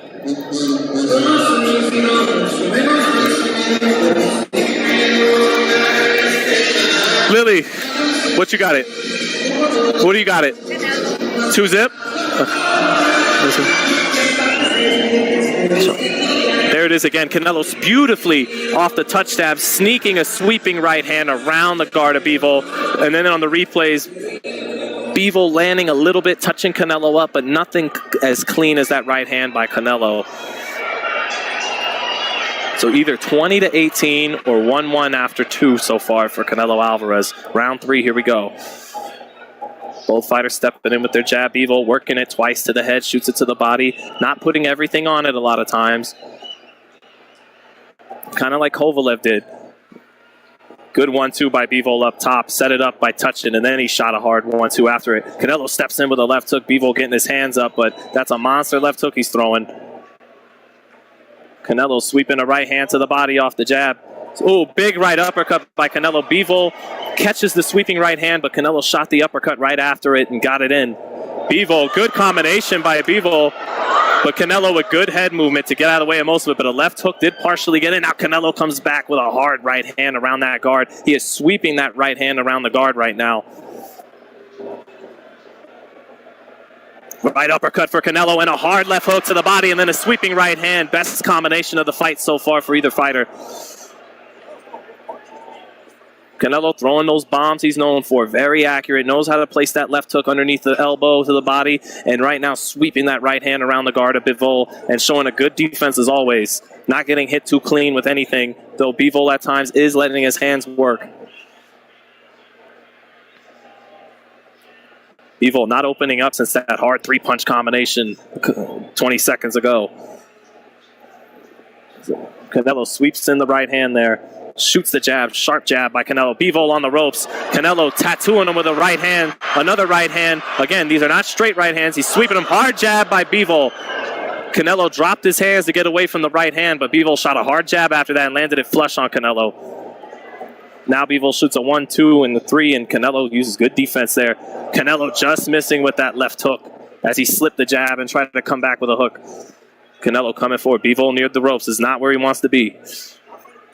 Bivol shooting 1-2s off the ropes, but Canelo, good defense. Right uppercut by Canelo. Right, sweeping right hand to the body. Sweeping right hand up top. Bivol blocking that one. Canelo having a good round here.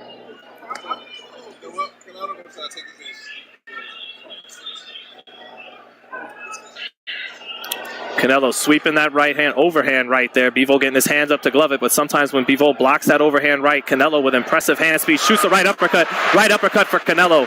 That's been the best shot for him so far tonight. Beautiful skills by Canelo here. Bivol getting Canelo on the ropes. Great defense by Canelo on the ropes. Slips the 1-2-3. Canelo trying to set a trap here. 10 seconds left. Bivol misses with a left hook. Good defense by Canelo off the ropes here to end the third. Good round by Canelo Alvarez. Making his punches count. Finding the answers against Bivol's style. Beautiful job by Canelo and an impressive hand speed to shoot the right hand.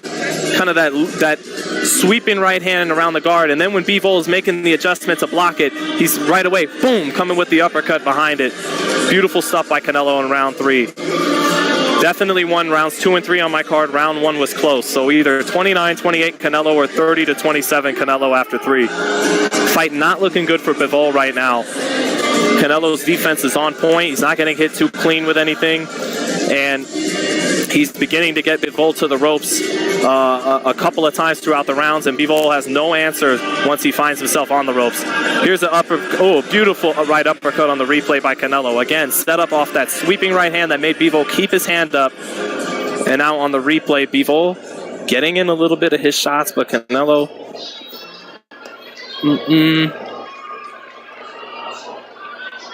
with his hand up. All right. Always nerve-wracking when the security comes by. Here we go, round 4 now. Canelo touching with his jab twice, stepping forward. Now he slips underneath Bivol's jab, dips his head to the side, comes with a jab, right hand around the guard. Canelo, his crowd coming alive now. Canelo trying that counter right hand over the jab there that Floyd Mayweather was famous for, just short with it. First time he tried that move, the pull right hand. Canelo with a couple of good jabs, and then he shoots a right hand to the body. Canelo definitely touching that body enough. Canelo backing up Bivol here. Bivol a little wary to fully commit to these shots, as was Kovalev. Good right hand to the body by Bivol there, though, off the jab. Bivol with a good right hand. Shoots a 4-punch combination. But Canelo able to get out of the way of 3 of them. Final shot got in a little bit. Canelo gets Bivol on the ropes and almost busts through the guard with that right hand like we saw against Callum Smith. Canelo punching so hard over the top with that right hand. Sometimes the glove gets up and he almost busts through it. Bivol catching the right hand that time. Sweeping right hand against the ropes gets in for Canelo. Bivol able to block some of it though. Canelo backing up Bivol. Good jab by Canelo now. Sticks it in.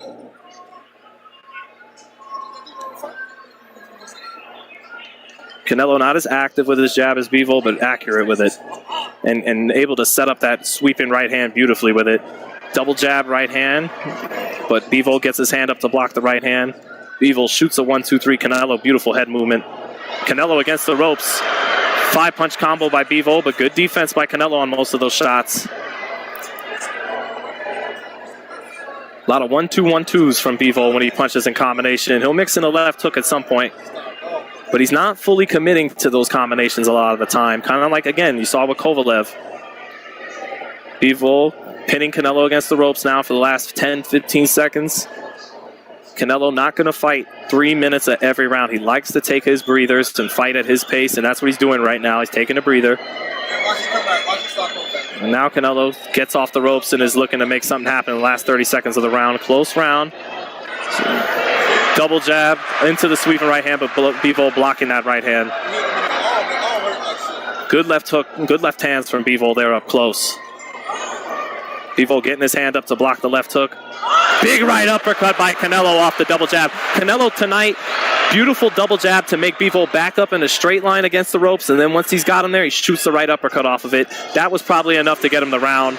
Cleanest shot of the night, or excuse me, of the round in the 4th was that right uppercut. I think that was enough to sway it to Canelo. So 4 rounds to nothing, or 3-1, 39-37, or 40-36, Canelo after 4. He did take a breather that round. We know he does that. But Bivol not really able to capitalize on it as Canelo was taking a breather on the ropes, and that right uppercut right at the end probably enough to give it to Canelo.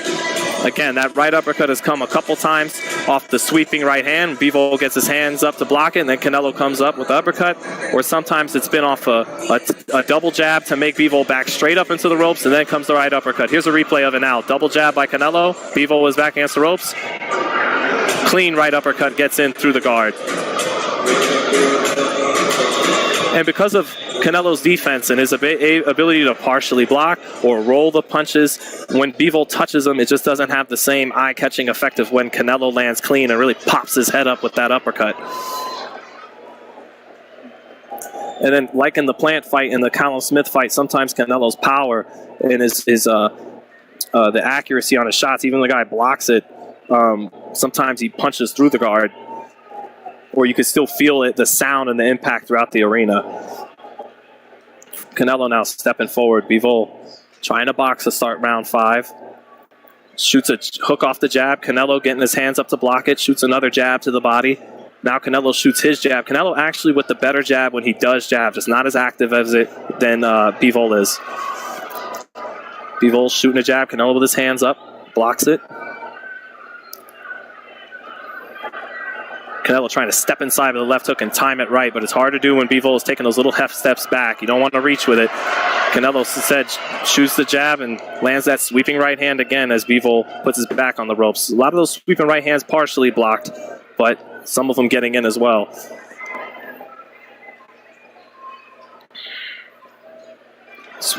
Canelo just misses the uppercut with Bivol on the ropes. Used the jab to pin him back there again. He's done that beautifully with his jab. Canelo with a great job cutting the ring off tonight in the sense of when to throw. Always great timing. Canelo getting Bivol on the ropes. And again, it's that double jab and sweeping that right hand. Oh, Bivol now digging back with some shots. Left hook, right hand. Left hook, right hand. 1, 2, 3. Hard right hand by Bivol. Canelo waving Bivol in. Canelo now taunting Bivol on the ropes, saying, come on. throws some shots. Bivol got in some good work there, but Canelo's begging him to bring in more. That was a nice combination by Bivol to make Canelo drop his hands and say, come on. Bivol not taking the bait. Did not come in as Canelo waved him in. Bivol back on his legs. Trying to stick to his game plan. Canelo did that against Play. Does that at some point in almost all his fights. 45 seconds left in the fifth. That combination by Bivol might have been enough to give him a little edge here. Bivol trying to stay out of range here in these last 22 seconds. Doesn't want the receipt for that combination.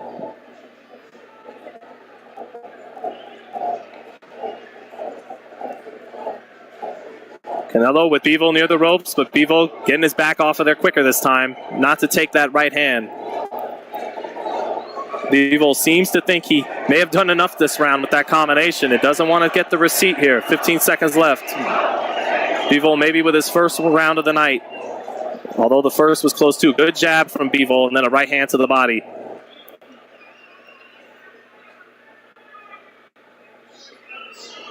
And we'll score that round for Dmitry Bivol. Canelo not as active.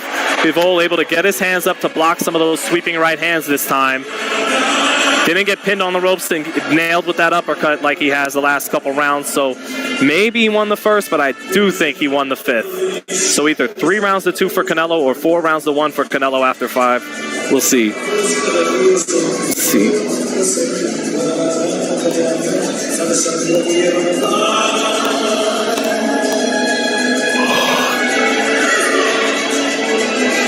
See what you guys are saying in the chat. Man, we got 8,000 in the room. That's beautiful. Through 5 rounds while here on the FightHype card. Either 3 rounds to 2 or 4 rounds to 1 to Canelo. Here's a replay now of that combination by Bivol. Right hand got in partially. Right hand got in partially. Left hook got in clean. Right hand got in clean. Right hand got in clean for Bivol, and the left hand behind it got in clean. Canelo slips the left hook right behind it. But that was a good sequence for Bivol, his best of the fight so far. He won that fifth. It needed it to get him in this fight. Here comes Canelo now, back on the front foot. Look for him to let more punches go this round to get the momentum back in his favor. Bivol working his jab. Canelo dipping his head off to one side and to the other to get out of the way of it, coming forward. Bivol bouncing out of range to stay out of the way of a right hand there. Using his legs more as Bivol than he did early in the fight. Good right hand by Bivol after 2 jabs. A good jab up top for Bivol again in the right hand. Letting his combinations go now. Good work by Bivol here in the 6th.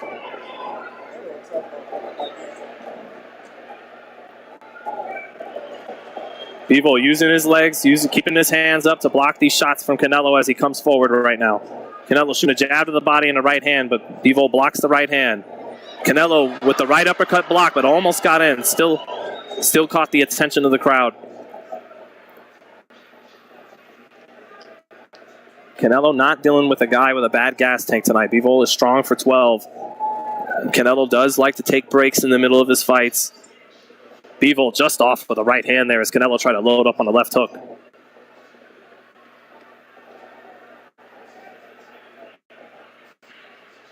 Bivol moving around, back, and Canelo gets him on the ropes. But Bivol keeping his hands up good this time, blocking those shots.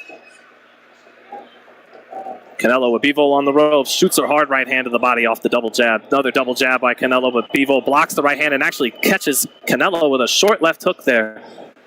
Bivol winning the 6th round after winning the 5th. Now Bivol steps into range. He's looking for something. Let's see. Canelo steps out of range after that. Canelo taking the rare step back. Bivol doubles up the jab, touches with it, shoots a 1-2. Canelo getting out of the way of it. Canelo dropping his hands to his side, looking a little tired. Trying to booby trap Bivol again with his back against the ropes. That's a lazy trap. Bivol touch with the jab. Canelo looking for something to counter off the ropes. Bivol not taking the bait, just touching with his jab. Bivol touching with the jab, touching with the jab. Doesn't want to take a chance. Touching with the jab. Now he shoots a left hook and a right hand, and Canelo blocks it. But a good right hand by Bivol off the jab there. Bivol winning this round.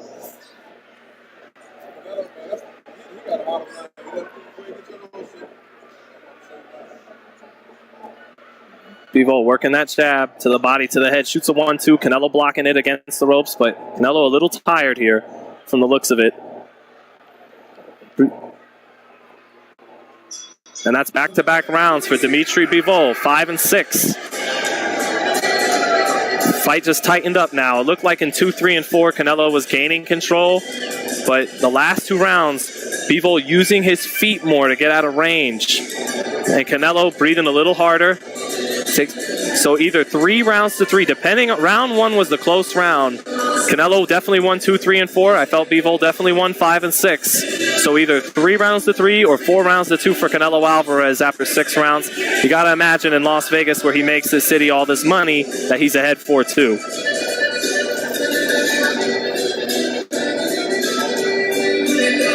Here we go.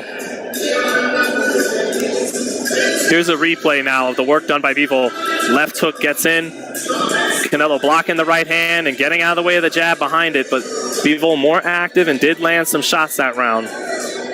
Second half of the fight officially underway in round 7. Here we go.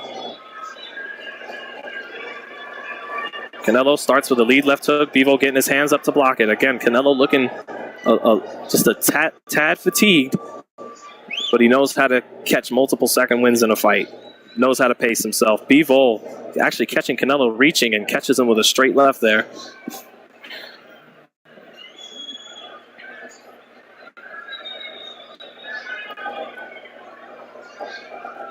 Bivol, an intelligent fighter tonight. Didn't let some rounds getting away from him make him take stupid chances that could get him hurt. Sticking to his game plan. Actually made an adjustment, started using his feet more. Bivol working his jab, with Canelo blocking it. Canelo steps in with his jab. Canelo backing Bivol up. Stepping forward. Bivol letting go of 4 shots. Active tonight, even when he's not landing, putting something in Canelo's face at all times.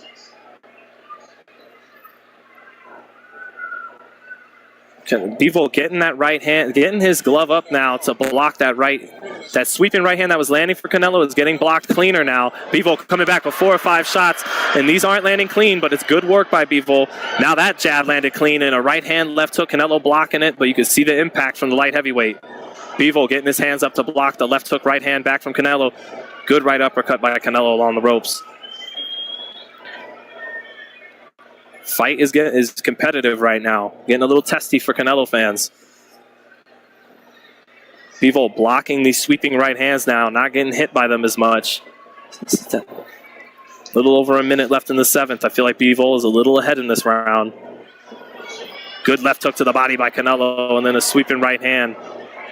Canelo pins Bivol on the ropes, but he gets out of the way of the straight right. Canelo putting his hands down at his side to slip shots. Good right to the body by Bivol, and then a left hook up top. Good little work there by Bivol. Canelo looking a little frustrated. Steps in, and Bivol lets his hands go as Canelo steps in. Good combination by Bivol. Bivol winning this round. Canelo missing with the right uppercut that time. Looking like he's losing just a little bit of speed off these shots. Good right to the body by Canelo. Canelo going to have to dig deep tonight. Bivol fighting off the ropes well there. 20 seconds left in the 7th. I think Bivol did enough to win this round, unless Canelo could land something big. But Bivol, good defense these last 3 rounds. Really blocking cleanly now. Before, these shots were partially getting in, or sometimes getting in clean, but Bivol is blocking these shots the last 3 rounds. Getting off. He gets off on Canelo. Canelo with some good defense, but looks frustrated. He knows he's in a fight now. That's 3 straight rounds for Dmitry Bivol, 5, 6, and 7, after Canelo won 2, 3, and 4. Depending on how the first round was scored, this round's 4 rounds to 3. Either way, it is officially drama for Canelo now, though. Canelo breathing heavy in that corner a little bit.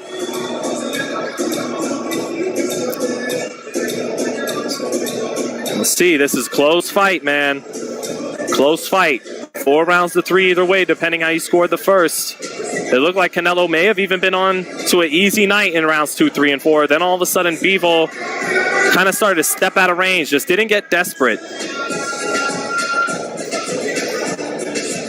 Bivol Even when he's not landing clean, he's punching in combination so that the judges can't take the round away from him.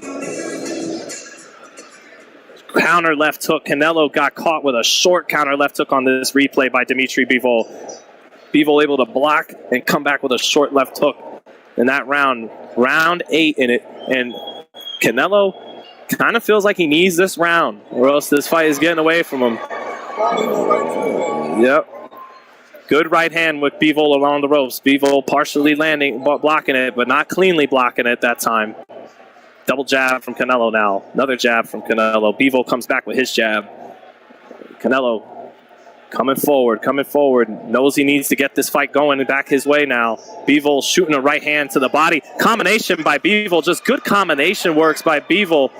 Getting off on Canelo. Landing on the pound-for-pound king. Canelo with Bivol on the ropes. Got to make it work here, but Bivol blocks that sweeping right hand. Bivol blocking the left hook. Good blocking by Bivol here. Canelo again getting his right hand block. I think he's starting to get frustrated, guys. 1-2 by Canelo, but Bivol tags him with a right hand after blocking the 1-2. Bivol gets Canelo on the ropes and lets his combinations go. Canelo not able to slip all these punches, and a deep breath by Canelo Alvarez along the ropes. Canelo slipping these shots along the ropes, but Bivol making Canelo struggle with this pace tonight. Bivol is not acquiescing to the slow pace of Canelo, and he's punching when Canelo wants to rest. He's doing a great job of that. He's not punching when Canelo's coming forward. He's not opening up and exchanging with him. He's doing a great job of having a sense for when Canelo doesn't want to have activity. Canelo against the ropes again, just trying a lazy trap against Bivol that's not going to work.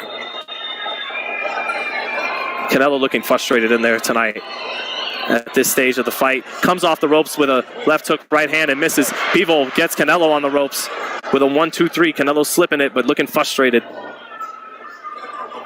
Again, Canelo on the ropes. Bivol keeping him there. Good right hand to the body by Canelo off the jab. Canelo missing big with a left hook, though. Lead left hook missing for Canelo. 1-2 for Canelo. Right hand got in.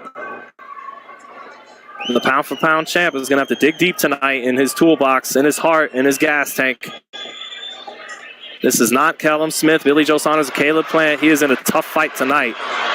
25 seconds left in this round. Close round. Canelo fatigue gets pushed to the canvas.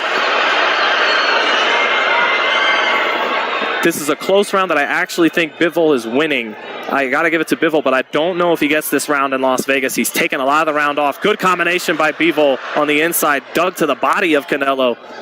Ref warning him for holding Canelo's head down. That was a good combo to the body. I gave that round to Bivol. That's 4 straight on my card to Bivol. And if the judges gave the first to Bivol, it's 5-3 Bivol. So I see this either 77-75 Bivol after winning 4 straight, or 76-76 even. Again, that first was close.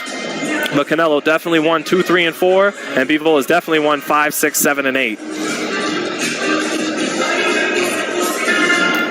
Appreciate you guys for saying the commentary is good. Just hope you guys are enjoying it. For you guys at work, maybe listen on your headphones, doing the best to make you feel like you're there. And then for those of you who actually ordered the fight and are turning off the DAZN commentary, listen to me, that's the ultimate compliment. But yeah, here we are ready to head into the 9th round.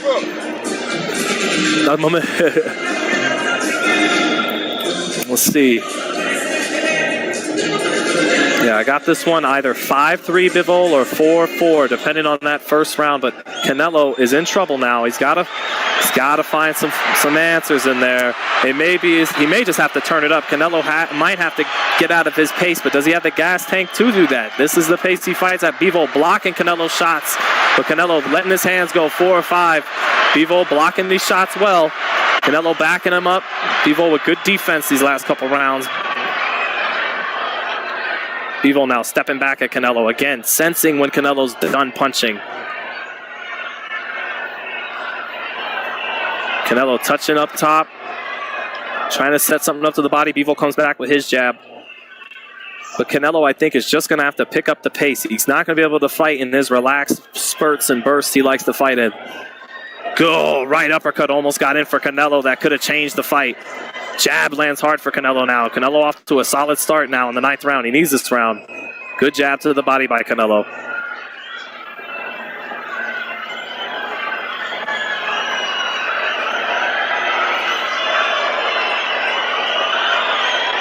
Good solid start to the 9th for Canelo. Double jab, sets up a right hand. Bivol able to get it up and block, but Canelo knocking him back with the shot. Bivol waiting on when Canelo wants to rest, and Canelo can't give him as many opportunities to do that. 1-2-3 by Bivol. Canelo, good defense. Another 1-2-3 by Bivol. Great defense by Canelo. Great defense on a 1-2. Another 1-2-3 by Bivol, but great defense here in the 9th round by Canelo. Bivol with Canelo on the ropes. Great defense by Canelo. 1-2-3 by Bivol. Great defense by Canelo. Slipping these 1-2-3s, but it's activity by Bivol with Canelo on the ropes. Canelo really breathing deep here, tired, but digging down. Right uppercut to the body by Canelo. Stepping forward. Right hand to the body by Canelo. Bivol blocking the left hook up top. Canelo tired on those 2 punches, but shoots the right uppercut off the sweeping right. Another sweeping right. Bivol blocking it. Bivol against the ropes, eats a right uppercut. Canelo having a round he needs. Canelo clubbing over the top with the right. Left hook to the body by Canelo, and then a right hand over the top. Good sequence of punches by Canelo. Gets the crowd back into it. Right hand to the body by Canelo.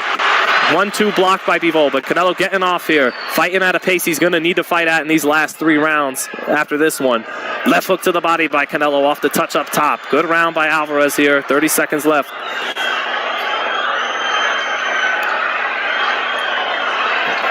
Bivol with a hard left hook on the phone booth range. Makes Canelo take a step back. Canelo has his left hook blocked. Canelo with hands at his side, tired, but opening up, digging deep. Left hook by Bivol just short. Hard left hook Bivol's throwing on the inside. Good jab by Bivol, knocks Canelo's chin up. Canelo with a tired right uppercut, misses. And that's it for round 9. Canelo got that round and he needed it. 5 rounds to 4, depending on how you score the first. But Canelo wins round 9 after losing 5, 6, 7, and 8 in a row. Needed that round. All he simply did was turn it up. Bivol looking to punch when Canelo's tired. And Canelo is tired, but a true champion, great fighters, know how to fight when they're exhausted. That's what Emmanuel Stewart always said. And if Canelo can fight through the exhaustion and keep a good pace, he should be okay and get out of here with a win. But if he can't, if he spent a lot of his stamina in the 9th and he has to go back to fighting in a slow pace like he did in 5, 6, 7, and 8, Bivol will take advantage. We'll see. So 86-85, depending on how you score the first round, either way. We're in Vegas. You got to assume that benefit of the doubt went to Alvarez. He's probably ahead 86-85 right now. Canelo blessing himself. And here we go. Round 10. Championship rounds time, baby. Canelo with a hard left hook to the body and close as Bivol stands in the center with him. Bivol shooting a jab to the body. Left uppercut by Bivol. Right hand by Bivol lands. Straight right hand.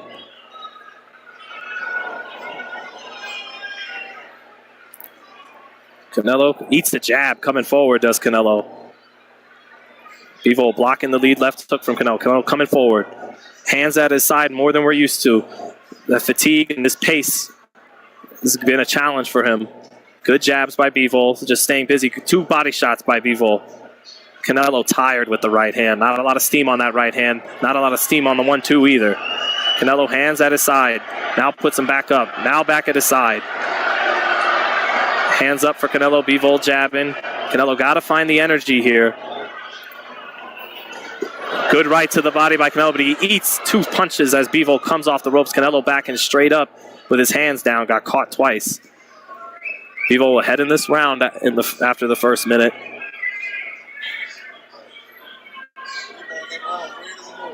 Canelo tired. Keeping his hands down for a lot of parts of this round. May already be thinking of giving this round away and winning the next one. Bivol with Canelo on the ropes again. Canelo laying on the ropes, tired. Hands at his waist. Canelo putting his hands down, trying to weave Everything Bivol's throwing, Bivol not taking the bait, not overextending himself, just letting go of shots that are there, touching. Crowd booing. They want Bivol to open up, but Bivol's smart. He knows a counter's waiting for him. Good jab to the body by Bivol. Bivol counters the left hook of Canelo with his own right hand. Good counter right hand by Bivol there. Bivol winning this 10th round.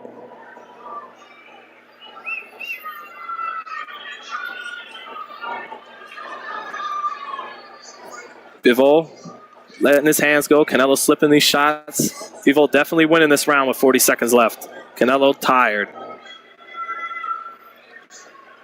At times, Canelo not quite able to put everything on his palms. Backing straight away now with his hands down as Canelo slipping these shots, but just not stuff we've been seeing from him over the last several years. Right hand gets in for Bivol. That knocked the sweat off of Canelo's head a little bit.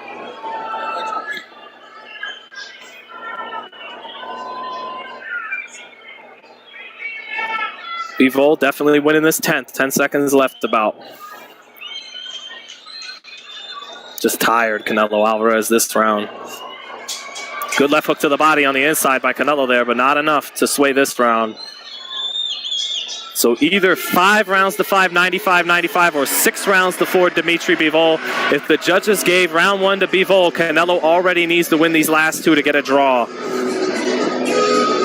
Canelo standing in the corner. Adversity in his eyes, deep breath, knows he's in a tough position here. If he's the great fighter we all think he is, it's not too much to expect him to dig deep these last 2 rounds, or else we got a huge upset tonight in Las Vegas. On my card, all Bivol has to do to ensure he walks out with his title is win one of these last 2 rounds.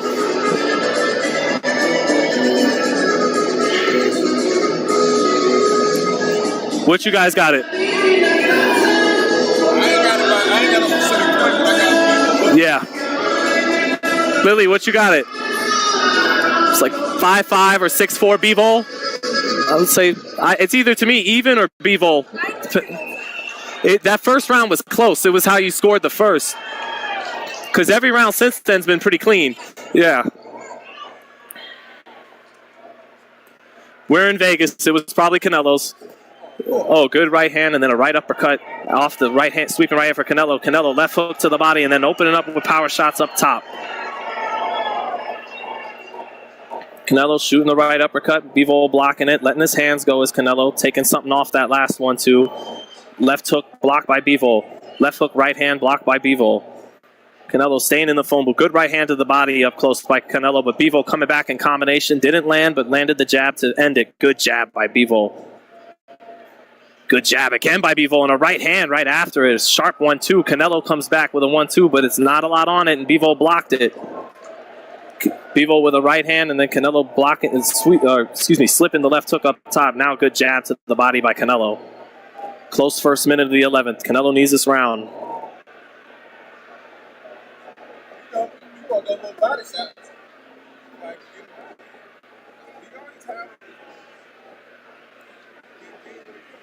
Bivol shooting a right hand to the body, shooting a jab up top. Canelo tired with his hands at his side. Canelo just leaving his hands at his side to try to get away from shots. Exhausted. Good body shot by Canelo on the inside, and then he rips a right uppercut. Bivol blocking it. Good left hook to the body on the inside by Canelo. That's not where Bivol wants to be, up close. Good left hook to the body, but Bivol makes Canelo pay with a left hook after Canelo reached down for a body shot. Bivol again with a short left hook. Maybe that is where he wants to be. Canelo almost flipping Bivol over his shoulder out of frustration in the clinch. Impressive showing of strength by Alvarez, but with a minute left in this 11th, he may be losing this round and losing this fight. And on the inside is Canelo. This is where he wants to be, but Bivol smacked him with some hard left hooks. Good jab by Bivol now. Another jab. Oh, Bivol now touching Canelo with a 1-2. Bivol's winning this round, folks, and winning this fight at this point. Fight is getting away from Canelo in the second half. Canelo slipping a left hook on the ropes, but can't come back with anything. 30 seconds left in this round, and Canelo's losing it. Needs something big to land here. Left hook to the body by Canelo, but Bivol not afraid of what's in the phone booth right now. Trusts himself on the phone booth and actually is landing a hard left hook on the inside. Bivol, Canelo trying to smash through the gloves, but good defense of Bivol. Again, that short little left hook on the inside by Bivol, surprising Canelo. And Russia may have their champion pulling off the biggest upset in boxing in 2022 because Canelo lost that 11th round, and he's either down 7 rounds to 4 or 6 rounds to 5 on my card. Bivol at this point can do no worse than a draw on the FightHype card. Does Canelo have a last-ditch effort? Can he explode in this round with combinations? Has he been saving something, or is the gas tank almost on E and he's bit off too much than he could chew? All the talk of fighting Usyk at 201, things were almost starting to get ridiculous. And Canelo may have a humbling experience here, crashing back down to earth. A lot of experts gave Bivol a real chance tonight, and they've been proven right. I wasn't one of them. I thought Canelo, like Floyd Mayweather during the peak of his run, was becoming the kind of fighter where no matter who you put him in with, he'll figure it out. Hasn't been the case tonight. Maybe Canelo can salvage a draw if he wins this round, but on my card, Bivol can do no worse than a draw and walk out with his title. Round 12, here we go. Canelo sweeping the right hand, gets it in a little bit there. Canelo got to empty the clip here, empty the tank, let it all hang out. Does he have the energy to even do that? We'll see. He's letting his shots go to start this round, but it doesn't quite look like the full Canelo steam on these shots. Here comes Bivol now back, working his lead left hand. Canelo short with a tired left hook to the body, and Bivol makes him pay with a jab and then shoots a hard straight right hand to the body of Canelo. Canelo shoots a right hand to the body of Bivol now. Little left hook gets in for Canelo up top. Right hand to the body lands for Canelo, but Bivol blocking the uppercut off that right hand to the body now. Canelo tired on these shots. Gets Bivol on the rope. Bivol should not let this round get away from him. The fight is his if he can win this round. Good work on the inside by Bivol. Hard left hook. Right hand to the body by Bivol. 1-2, and that landed clean on Canelo. Left hook lands on Canelo now after the 1-2. Bivol, cleaner, harder work. Not quite the steam on Canelo shots we're used to seeing, and Bivol is blocking beautifully. Canelo with a jab to the body, a left hook up top. Bivol keeping his hands up really well. Canelo is tired. Minute and a half left in the 12th round. Does Canelo Alvarez have any magic in him? Yep.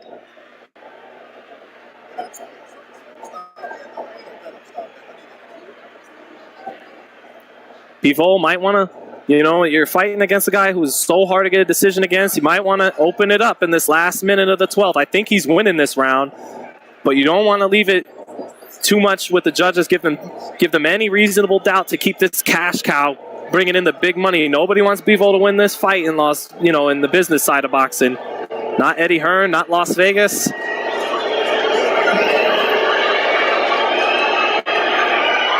Bivol letting his hands go, touching Canelo up a little bit. Just his shots have been a little cleaner than Canelo in the second half of this fight. Canelo tired, not having that explosive combination punching you'd hope for in the final round. It is a little bit of a close round because Bivol... Oh, good right hand by Canelo off the jab. 25 seconds left. Right uppercut for Canelo. Maybe he can pull this round out. 20 seconds left. Needs another couple of punches. He's tired, folks. He's tired, folks. The pound-for-pound champ has hit a plateau tonight at 175 pounds. And still, actually, because he got the belt. That's it for this last round. Bivol, man, he let that round be a little closer than the B-side wants it to be, but I still thought he did enough. I thought Bivol certainly did no worse than a draw, but he probably won this fight 116, 112, or 115, 113. Canelo, it was a close first round. Could have went either way. But 2, 3, and 4 were Canelo was landing the sweeping right hand, landing the right uppercut, walking Bivol down. Looked like he was starting to really gain control. Then all of a sudden in the 5th, Bivol didn't give Canelo the range he wanted, used his feet a little bit more, and he tightened his defense up with his blocking. He won 5, 6, 7, 8. Then Canelo won 9, but it looked like Bivol may have won all the last 3 rounds. Bivol, I mean, it'd be generous to give Canelo a draw tonight. It really would be. It looks like Bivol won this fight, folks. I was wrong. Most of us were wrong. Let's wait and hear the official verdict. But, man, thank you, everybody, for joining us. I hope you guys have been digging the round by round. I told you guys I call it right down the middle. Sometimes, let's see, DAZN has this fight 117, 111 for Bivol. Woo! Yeah. Yeah, you did. You did. You told me. My people here, here in the media, really told me. Well, Skip told me. Kendrick Johnson told me. Lily told me. We had a lot of people up here who have thought Bivol would do this tonight. So she said it. You know, leave. So she doesn't want to hear it about all that bullshit you guys were saying. So here we go. Let's see this. Let's see if he actually gets the verdict. But 117, 111 from DAZN. Mannix gave the third to Bivol. I thought that was definitely Canelo's round. But outside of that, no problem with Mannix's card. Could see this fight being 116, 112 for Bivol. And if they're just out to rob the guy, maybe they could give Canelo a draw. We'll see.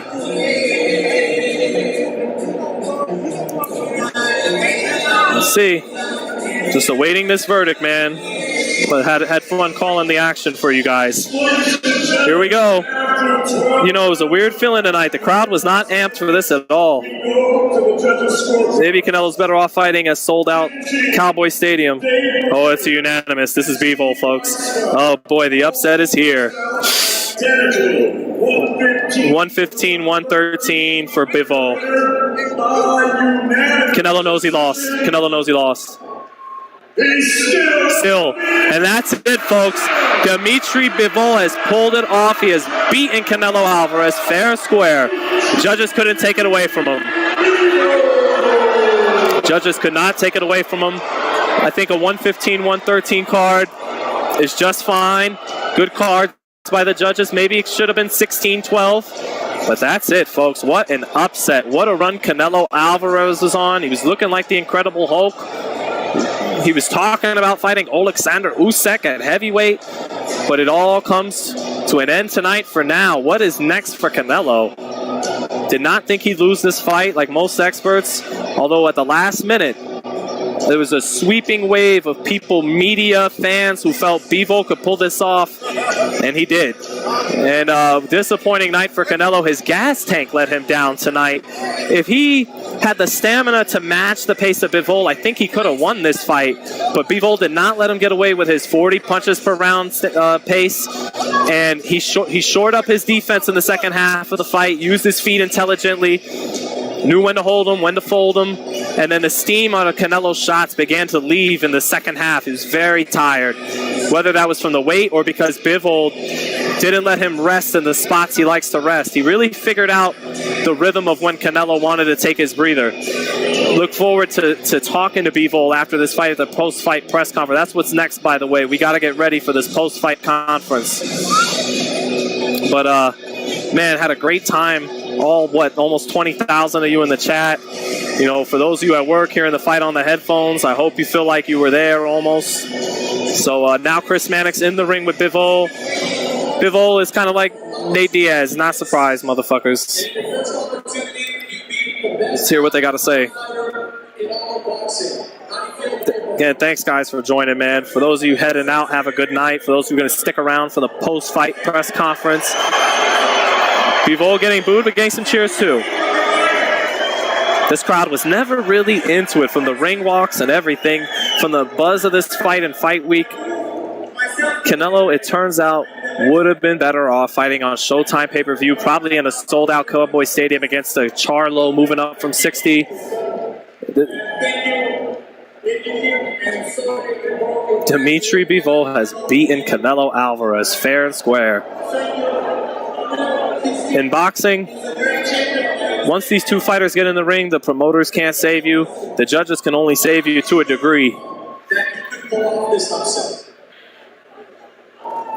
Yeah, Bivol was just Bivol tonight, folks. Didn't really do anything we've never seen from him.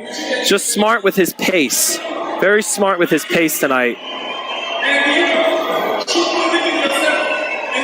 He said you should believe in yourselves and achieve whatever you want. Good message by Bivol. Always been a classy fighter. Right. After that first round, how did you think you were going to fight?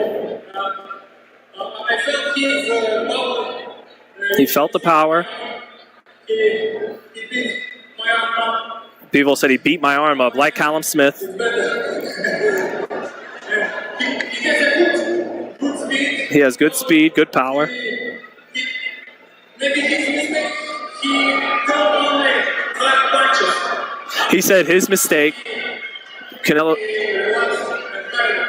Bivol said, just like I was saying all through the fight, folks, Bivol said Canelo only throws hard punches. That's his flaw, because he needs to breathe and rest after throwing those hard punches. See what I mean? Bivol could sense when Canelo wanted that breather, and he took advantage of it every time in the second half of the fight.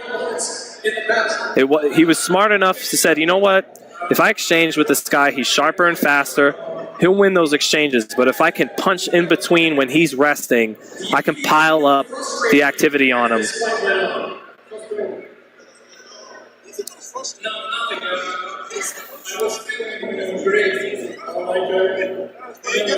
Bivol misunderstanding the question there by Mannix. Mannix asking, did he ever sense Canelo was frustrated? Bivol saying, I was never frustrated. I enjoyed this fight. Bivol's face pretty clean. Maybe a little bit of swelling around his left eye from some of those right hands, but Canelo literally able to do nothing with the left hook tonight. That's probably his best punch, along with his uppercut. He had the right uppercut going in the first four, couldn't do it after that. What'd he say? What'd he say? You won a lot of close decisions before. Did you feel you did enough to win this fight? They're asking Canelo, do you feel he did enough to win the fight?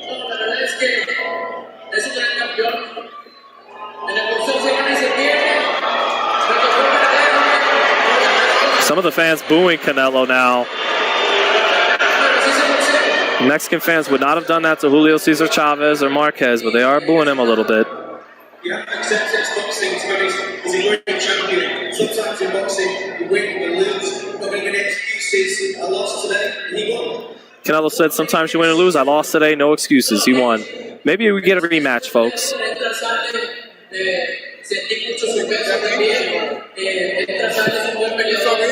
Yeah, Canelo back to speak his Spanish, yes.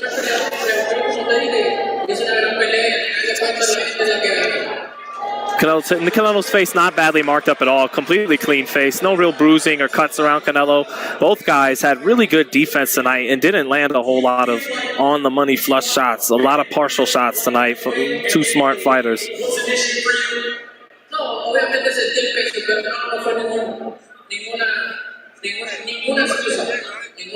Someone said Canelo's overrated. I don't think Canelo's overrated.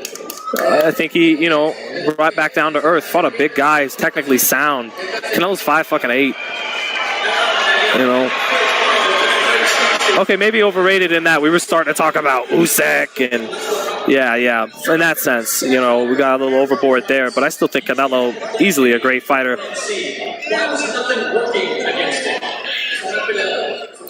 He's a great fighter because he's a great fighter. That's why nothing was working against him, says Canelo.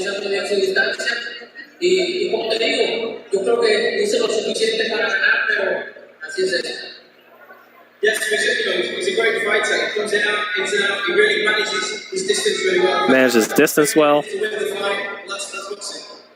You have a rematch clause. Rematch clause. Does that mean no more glove? Claro que sí, which means yes, of course. Looks like we will get part 2. I wonder what that means to the Golovkin fight. He wants a rematch. How do you feel about that? Bivol says no problem to a rematch. Let's talk about a rematch. I wanted this fight for years.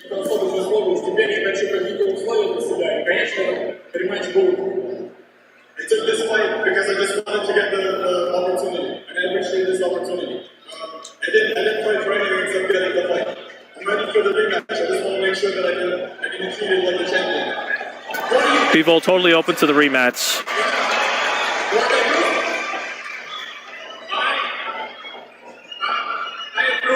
I approve. Bivol, very happy guy. One of the happiest guys on planet Earth right now. But not overwhelmed with joy. He really expected to win tonight. Congratulations, Dmitry. That's it. All right, folks, that does it. It's time for me to head down to the post-fight press conference. Give us about 10, 15 minutes, 20 minutes. It always takes a while for these guys to go back to their dressing rooms and clean up and everything. So give us some time now as we look to get to this post-fight press conference here at the T-Mobile, or as Eddie Hearn likes to say, the T-Mobile. And, yeah, thanks for tuning in, guys, for this round by round. Keep it locked in, though. Go grab a sandwich or, get a quick NFL Blitz game.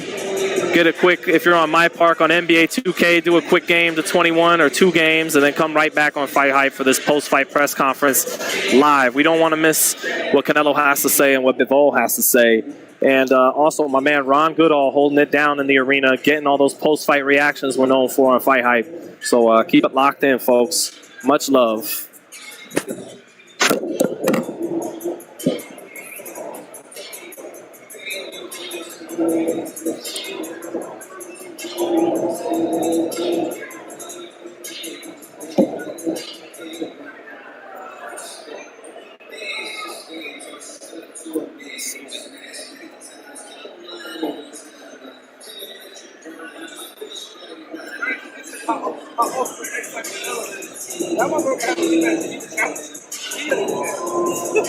What are you at? That's crazy. That's crazy.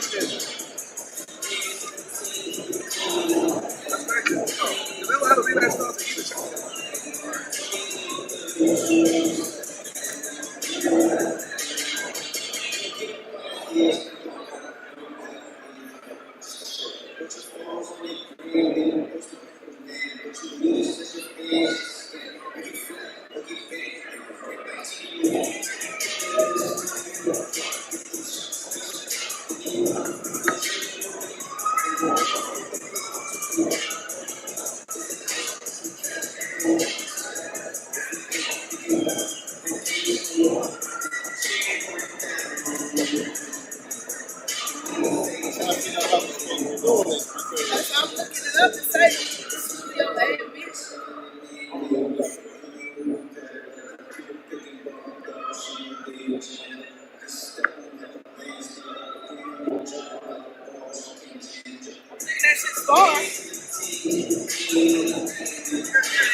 Hello, sir.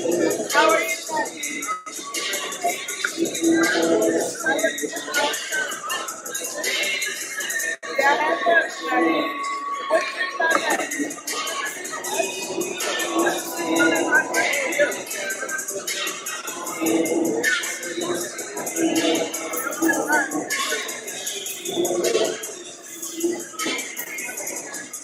Guys, supposed to catch people coming out, bro. How we supposed to catch people coming out? I don't know, man. We gotta get down there somehow. Are they supposed to come get us for the post fight? They said go to the said NBA. they're supposed to send us an email. Yeah, they said go to the NBA visiting. Go where? Where is that? It's a big place. Go to where? So the NBA visitors room. Steve, do you know how we get to that? Yeah.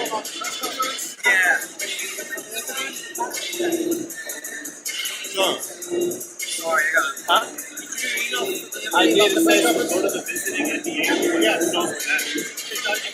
Okay, cool. Let me just get this thing out. There we go. I just gotta hook this up. No, I'll take this. So are you ready for Bivol to take over every day in September now to be the biggest star in boxing? You got no shit? No, let me be right there. Just take your hand. Yeah, because he's going. He's so fast. Said, fuck you. Shit.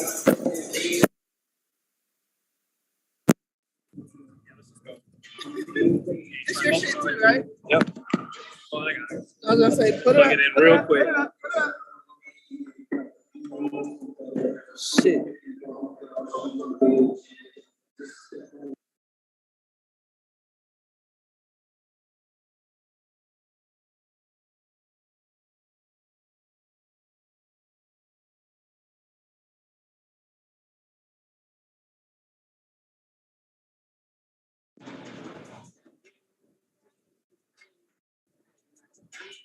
That's probably happy right now that Canelo lost. Alright, let's do it. Shit. Still in that shit.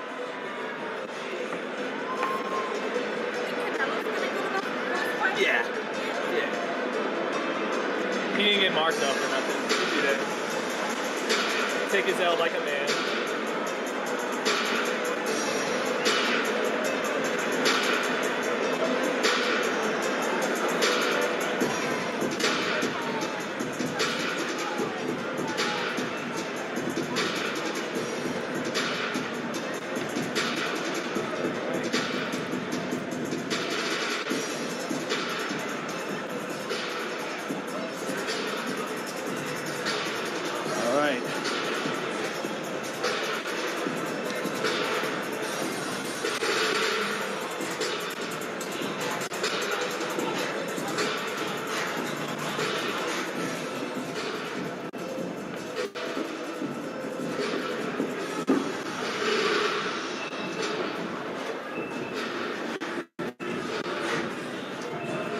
Yeah, that pizza smells kind of good. Pizza and 3 hot dogs.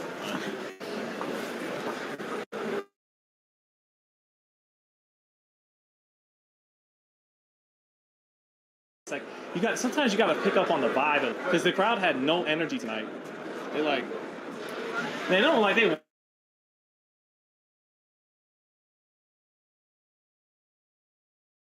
wanted to boo him. Bro, I can see he wasn't scared. Right. Now, I said if he can weather some of those Canelo barrages, that's what I do. And he didn't take Canelo's bait. He was like, You have to work harder for your food tonight than that, champ. Like, that's a lazy trap. That's a trap that'll never work on a world-class fighter like that. Ever. That's just him tired. He just did such a good job sensing when he wanted to rest. So let's shoot your shit off, and then block, and then, oh, you want a break? Da-da-da-da? Nope. And he kept it. He didn't. Because he's got too good a defense. You're not going to hit him with 1 or 2. Yeah, those are good. You're not going to hit him with 1 or 2. You got to go 4, 5, 6. So even if that shit doesn't land clean, that's what kept happening. And then he didn't really hold it, but he kept that jab. Kept his Reaching. yeah, Reaching. blinding him with it. And I always gotta show. That shit blinds you, you know? For real. You can't see what's coming behind You don't know it. what's next. Yeah. And I think Canelo could have did a better job countering. He just had to pick he got to get that gas tank ready for a rematch. It was only like one round where he was. If he can pick the pace up, he'll be all right. He'll win a rematch, but I guess he got to do some sprints or something. Like, He got to go to. I'm not. he's not going to win on his pace that he likes against this He guy. need to go see Snack, huh? He got to get off the fist and get on the Pacquiao, Get on the lean the blood cell shit that gets you more stamina. don't get him started. He gonna get him on something.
people not coming this way, right? Only these people are coming this way are employees or this badge right here. I'm sorry to keep grabbing on you like that, man. But and then look, we don't do the paper. This paper, it gotta go. Kim fuck worry about the man up in here. So we've had 3 of these paper days. We've had 5 gold passes. One was cardboard, 2 were paper, and then we had a couple different. Oh, UFC? But Yeah, that ain't my thing. Bro. That's all it is. Take your hands on one of these. Oh, he won again. Oliveira's the best man. Oh, the Guthrie dude? No, Oliveira's the best man. What he lost his belt on the screen? That's all you did. They don't do that anymore, man. He lost his belt on the screen. So people get this after a fight with the They trash fought for no belt. Like, they should have won. And they were saying he was going to fight Conor McGregor. You want to know what you're doing? It's like real life professionals. So they gotta blow them up, and they can't be distorted. Do you work here full time? Do I work here full time? This is my house. Okay, so why do they have all the bullshit with the UFC and they make up rules every fucking show? I've been here 3 in a row, it's never the same fucking fight. Because UFC Make up shit. UFC does it for us. No one's gonna pay you for that information. Yeah, they make up shit. I'm gonna say that. I ain't say it, but I said it. Yeah, I come to 2 weeks later, it's like, we just came in November and in December it's the same. It's something completely different. That's the most frustrating thing. And I can't be hostile on that one. I will get I'd be like this. I'd be heated. I don't say nothing. Yeah. And maybe you can count on one hand how many minorities be an MMA fight. Yeah, I'll be out. I don't say shit. Tucker. I told you. I said no. No, she's joking. Did you score 115, 113? I had 115, 113. I had either 16-12 or 15-13. I could have seen 16-12. I've been talking about the champion. Yeah. If he would have had the belt, it would have been a draw. He heard me say after that first one. I said, bro, it's an upset. You guys actually said it right before that. Like, just the vibe in the arena. Yeah, it was Because off. they had no energy. It was off. It was off. They weren't into it from the get-go. And I don't know what round that was. Like when he fought in Texas, all of a sudden they fought. They had them a month with the palm of his hand. Yeah, boy. yeah, it was amazing. That shit was electric. I would say this: if Charlo fought the same fight, Charlo could beat him at 168. They can say nobody can beat him at 168. Right. Charlo could beat him, but he can't fuck up mentally. Right. Because you know he'll do some crazy shit, walk into something. But he for sure can beat Canelo's punches are a little shorter than his, too. Yeah. You got it. What's up, dude? You got tolerance. What's up, guys? Good to see you, man. What's up, Hey. What's up?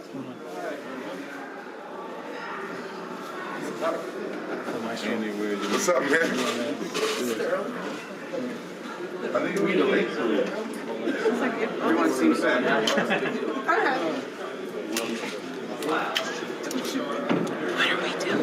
Waiting for the post fight. So what? They're not gonna do this in the ring like they do everybody else. All of them was a team. Yeah. They have the ring, and then UFC has in a fucking tent. Like it's like a customized motherfucker. Like they have the shit built for fight night. They got air conditioning, everything in that bitch. I ain't mad because when they first started having fights here, we were like in a real tent. Like it was blowing. It's like 150 degree heat. You need to put water on your shit to cool off. I'm about to stand up sign. I'm a little sad, man. I like Canelo. I'm not gonna lie. Like his style. He's good for boxing. He took a little chances. Even though. if he is roided out to the gills. He said, even if he is juiced out to the gills. I like him. I was telling somebody if Fury retires, Wilder can become undisputed champion. Easy. Joshua, won you that gotta see fight. what you got left. The wars. See what was left. Yeah, we say Deontay before the wars. That third fight was brutal. that was maybe the best fight I ever seen live. We saw all 3 of the That chilies shit together. really did. We were sitting next to each other in LA. Wasn't it next to you? Steve Kim next to us too? LA, I don't care. That motherfucker get up in time. That motherfucker got up. No, he didn't get up in time in the second knockdown in the third. I was too close. I couldn't tell. I thought that one was more egregious than anything in the It was? first fight. Yeah. Like the first one, the last one, he didn't get up in time. That second fight, I just remember being there live. The third fight, and then that second knockdown, I was like, that's it. I want to watch That's it. I want to watch the replay. But he won. He passed, give it to him. Second one. I don't know what the hell that was. That was stop looking. It wouldn't have been no third fight. I think not wait this time. Right. The other had to get that man some money because there would have been no third fight. He feels like that guy dropped it. Yeah. No, boxing. The conspiracy that come to boxing is never come up in MMA. I just mean George Foreman said they used to do that every now and then back in the day. Spike the wall. I know, right? Back in the day, they had all kinds of open and shit. Like, now they should get your gloves and shit taken now. Yeah, I mean, I would bet that ain't shit happened. That's why if you was a champion back then for a long time, you was a real champion. Right. You can't do no Panama Lewis shit no more. Right. Hey, Give me the one I mix. Give me the one I mix. The one I mix. Not this one, the one I mix.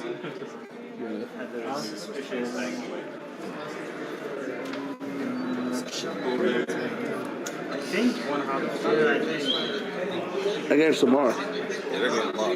Yeah, my dad's got. What are they up 2-1? My dad gonna be there. In case the YouTube guys haven't.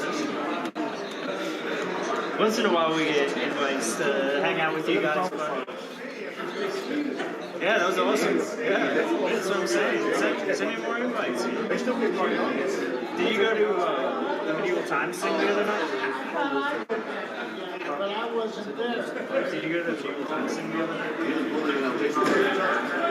How'd you like that? He's funny, that man. How do you like it? I got it early somehow. Fake fighting overnight. Okay. Back order. First thing I start thinking, why am I thinking of the movie Scorpion King? Right. I have this one as well, usually for stuff where this one is more bigger range. Yes. But for the look. Well, you know what Mayweather always said about him? That he can't get out of the way of a jab. That's what he always said about him. So that's what Floyd always said. Huh? I do like Canelo. I know. He couldn't fight at his pace tonight. This dude wouldn't let him just throw for it. I think Bivol, just whenever he wanted to rest, Bivol could sense it. And the minute he wanted to take his breath, let his hands go, didn't just throw one or two, threw combinations. Like, he took that. But I still think Canelo, if his gas tank is right, he can win a rematch. What's up, brother? 2, 3, and 4. Rounds 2, 3, and 4 looked like he was doing his thing. Those beginning rounds look good. Yeah, that gas tank let him down. He's got to pick up the pace in a rematch. If he can match the pace, he'll win. The mid to late rounds was kind of. And you can see the steam coming out. Usually when he comes in the ring, he smiles. There's so much Right. energy. This time it was like good, and then he was breathing Yeah. after first round, and then he was kind of pale. Yeah, I think he could do better. I think he could win a rematch. But We'll I was see. like, oh, no, he's still gonna knock him out, like, But usually they don't. He was just Yeah. Maybe I should go back because they already. I hope we get a rematch. I'm like, I don't want him to. I'm sorry. I don't want him to do shit else until he fights him again. Sorry. Let's get right back in there and do the rematch. yeah, it's really knock him out, and then If he could just get his stamina up, he could be all right. We'll see. We'll see. It's funny you picked up on that though. yeah, I even said to him, That was a long time ago, dude. it's just not.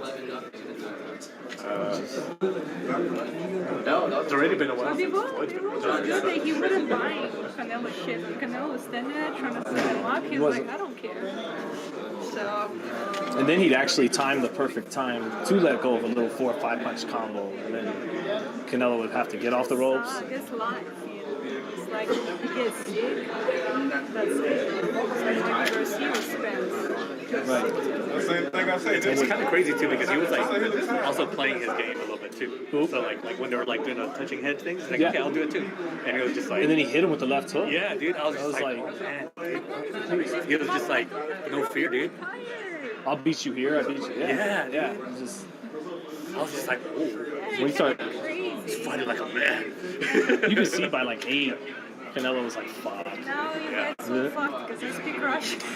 Good, go. I All will you. be like, hey, how are you in Russian? You'll be standing. But you're Ukrainian, right? I'm Russian. Oh, you're Russian. Yeah. So are you like just a small part of you? No, not really. No, he really won. Canelo really did not win. Right. It's not like I was like, really. Right. It's better for me because I speak Russian and I can like talk to him more. Right. Like I can't talk to Canelo. He seems like he's always been a nice guy, like a little nicer than like Loma and Kovalev were. He seems a little more approachable. Yeah, and right now he's more humble. He's not a superstar. So you can get to him. Right. Yeah. Now. It doesn't suck fully because he speaks English. It's not like he completely. It's like when you have the Mexican fighters, I don't speak Spanish.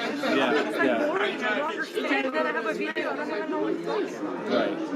So, but with him, it's good for me because like I speak language. Watch him go up there and he's like, I've been waiting to say this. It's like, Putin, motherfucker. Yeah, I said it. My friends are like, show Canelo undisputed, unfettered. Yeah. Like, but not undisputed. Who said that? Like, you hate it. I have friends. Oh, yeah. Sounds like something Floyd would have said. Oh, you know, he's undisputed. But one thing you can't say. Yeah, you're right. He's not undisputed. But it's good thing because you can talk. Yeah. No, I can't, but Ben can. You know? Yeah. You can. So. I couldn't hear Bivol Yeah, so loud, but he was like, hey, I'm sure Floyd would have like say something like that. I think that was cool. I'm like, shit. That's awesome. Don't get me wrong. Great fighter. Hell of a fight. I can't believe how he feels right now. It's just why did it have to be Bivol? Why couldn't it be David or Jamal Charles? Two guys that have star people. I think he was sick with Might have stopped him. Benavidez, I heard, knocked out Bivol and Sparks. You heard about that too? Oh yeah? He was what? Right. Like honestly, the first time I saw the fighter. Yo, they give instructions.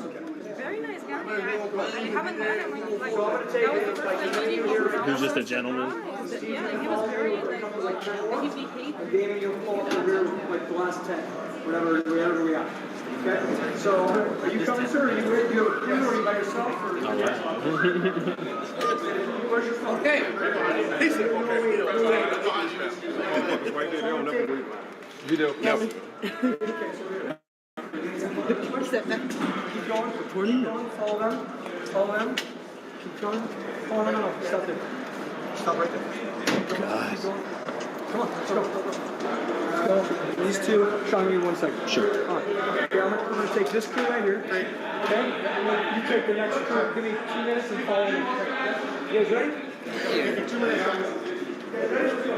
Stay here. Let's stay here. Okay, you're taking 10 more. Go ahead. 10 more. Take this gentleman here. Where are we going? What's up, Brian? What's up, man? Good to see you. It's like y'all know he lost, right? Like you can't be doing this superstar bullshit no more. He lost.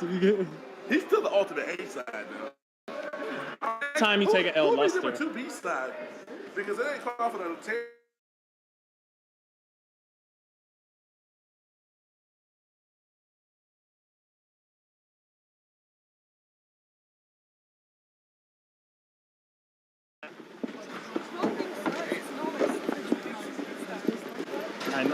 This is literally maybe the worst guy he could have lost to in terms of getting a star. Like he'd have been better off losing to fucking Triple G at 40 years old.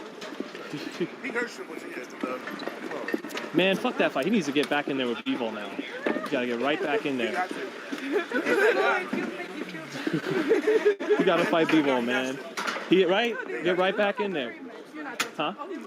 I hope so. I hope they're not like. No, they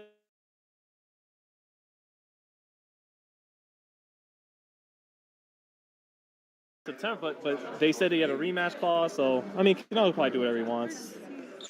I have to go get good seats. How about you? Okay. It's easy. Yeah. Yeah. Hey, Jake. I'm right behind you. What's up?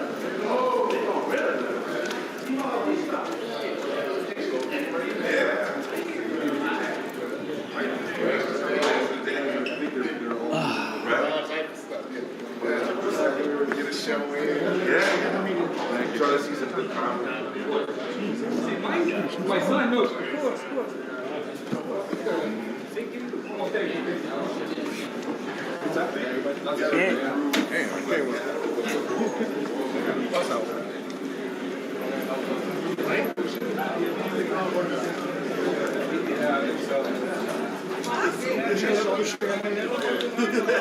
I don't know how it's going to go.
Come on, man. You gotta get in there.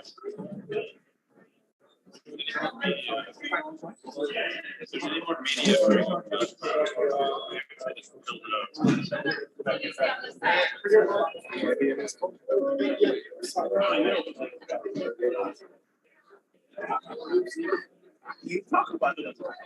This is a shit show. I'm saying that was that fucking shit out there.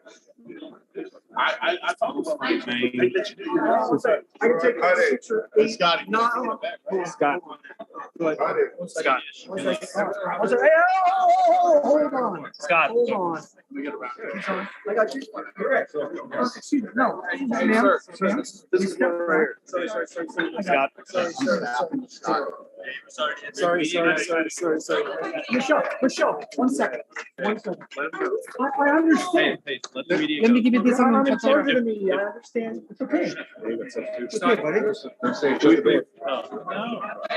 Scott, I just gotta get. Yeah, Sean, come on. Anthony, we've got seats in there. Go ahead. So you can. Yes, I need my camera. Excuse me, sorry.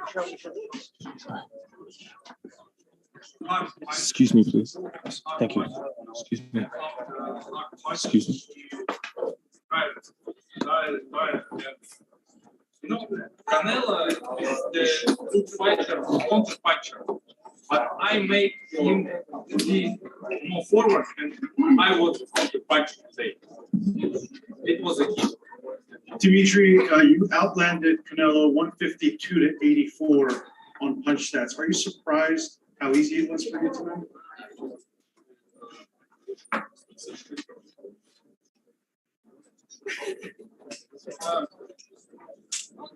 I'm not, I just felt that I want to fight them. Maybe I don't know. You've had a lot of criticism that your fights were entertaining. I think you answered all those questions tonight by having the fight under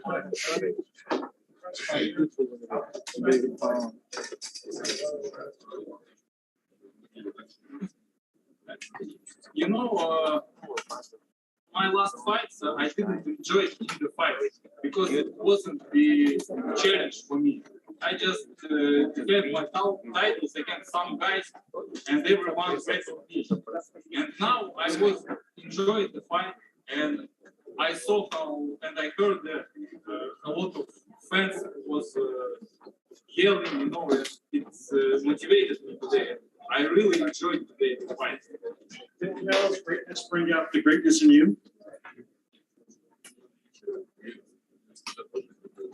Of course, if my opponent is better, I'll show my better side. Were you expecting a better Canelo Alvarez tonight? No, I didn't expect that he was better. I expected like that. I believed in myself. No, I believed I could win. I knew that he has a hard punches and he will beat on my body, on my arm, and he will beat left hooks. I expected that. Dmitry, congratulations, first of all. Congratulations for this great fight. We're asking about the rematch. Canelo is asking for the rematch. And what is your opinion about this, please? No, first of all, my dream is to be the undisputed champion. And I got this opportunity to fight against the best guy. And I took this fight for если говорить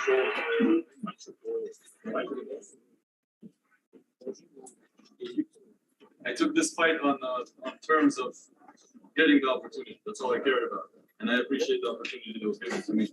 Right now, my goal is to be to receive what I deserve. If the rematch is going to happen, I just have to make sure that I get what I deserve, because I don't think that even before in the previous fight as a champion. Dmitry, congratulations. We talked about this last month in India. Did this fight feel any different to you at all? With all the people, all the pressure, and facing the game's biggest name in the sport, did it feel different than any other fight? Yeah, it was different, of course, because all week I was sitting in my room and it was boring, you know. I can't went out the room and I tired about it, you know. And I see how attention this fight, how much attention. And Dmitry, you entered first despite being the champion, and then Canelo had this fancy entrance with the platform, the fireworks.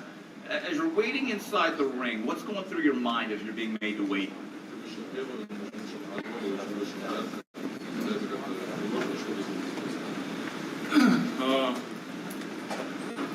To be honest, for me it doesn't matter which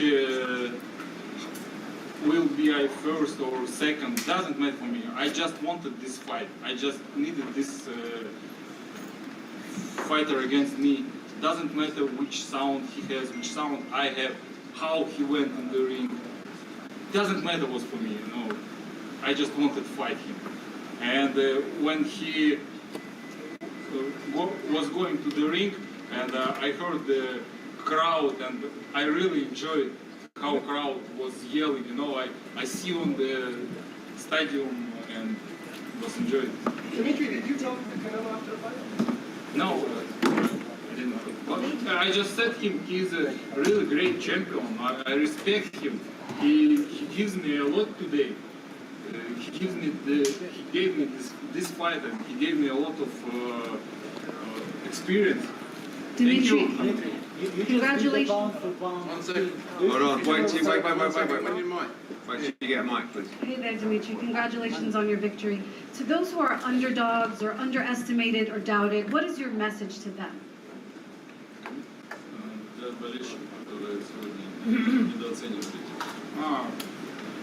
You know, I have a message for people who bet on me today. You know, who won. Congratulations, guys.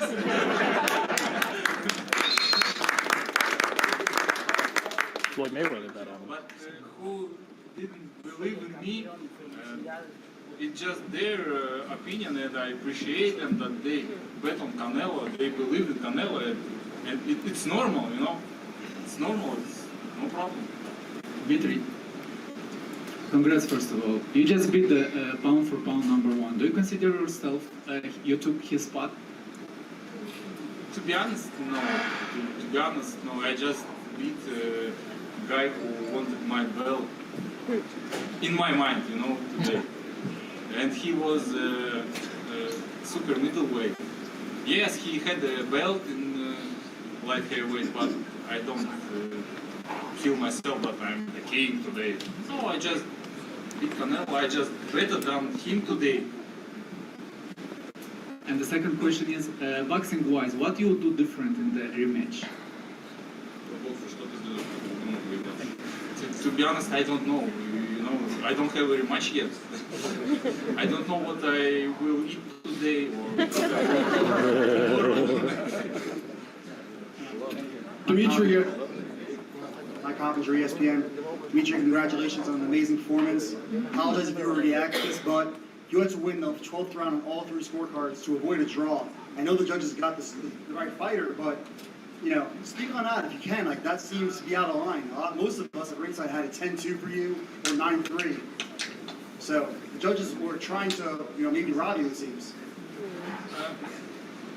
A little bit thought when I heard the scores, 115, 113. I thought maybe I lost today, but I feel I won, you know. But I expect that it's everything against me today. Even Eddie, he's congratulating me, smiling. He's happy for me, but not too much happy for me.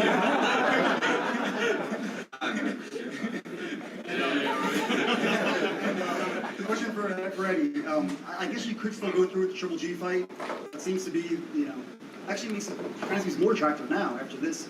But does that fight seem kind of snake bitten to you? I mean, this is crazy. I think that, you know, Canelo against Dmitry Bivol 2 is probably the biggest fight in boxing right now. You know, I mean, but it's going to be down to Canelo, and obviously we'll speak to Dmitry and Vadim, but I can't see him not wanting to accept the challenge. I said in the build-up, you know, it's like Canelo wants to handicap himself and fight these big, great champions to test himself.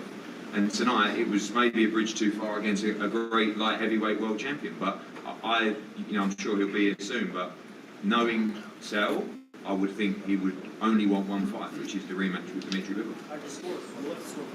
I had it probably 3 rounds to Canelo, something like that. Sorry, to Dmitry. Phone down. Dmitry, everyone at your division has been talking about the better BF Smith fight, and they kind of overlooked you in this fight. You've been 175 champ for a while now. Did you kind of get that motivation, like, for this fight, saying, like, I'm a pretty good light heavyweight too myself, and no one's really talking about me? У тебя есть такое мнение, что тоже один из лучших поводов весов,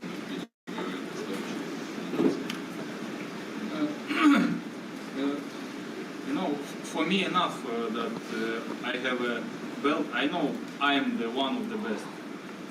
Even nobody told me this, you know, and I don't feel I am the best light heavyweight division. I don't feel it because I don't have all belts.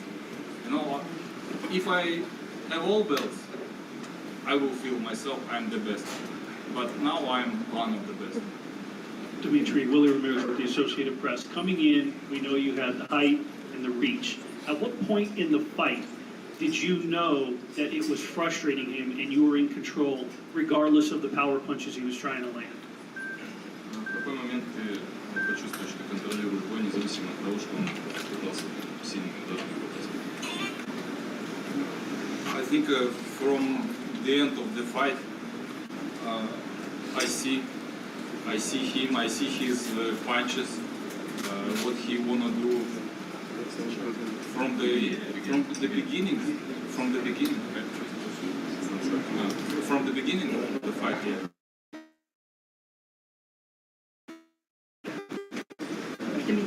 Dmitry, Canelo against Robs.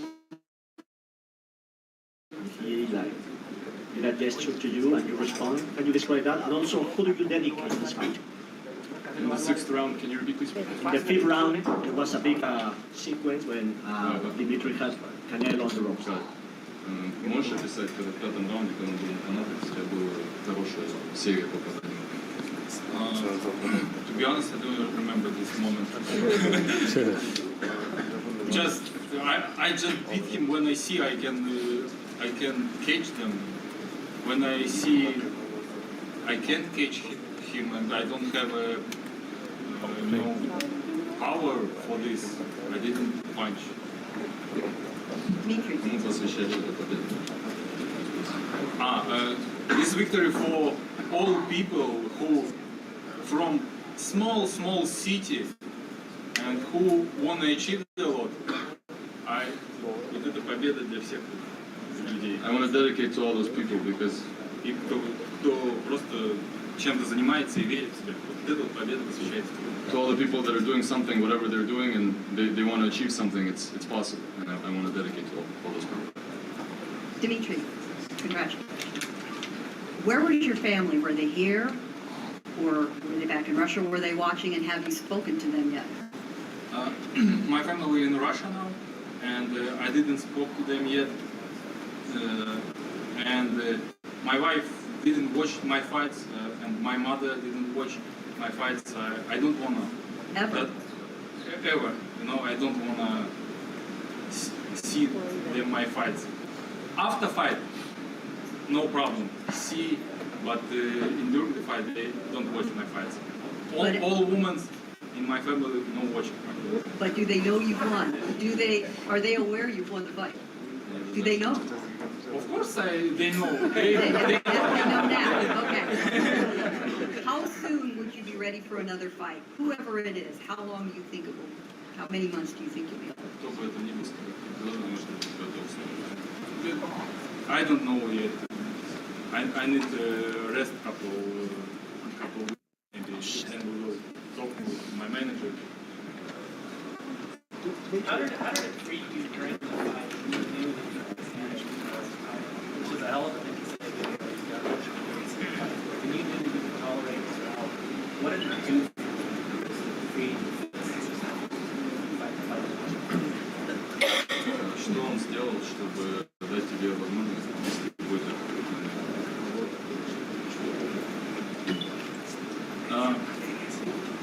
I just expect that he will punch me hard, and I was ready for this.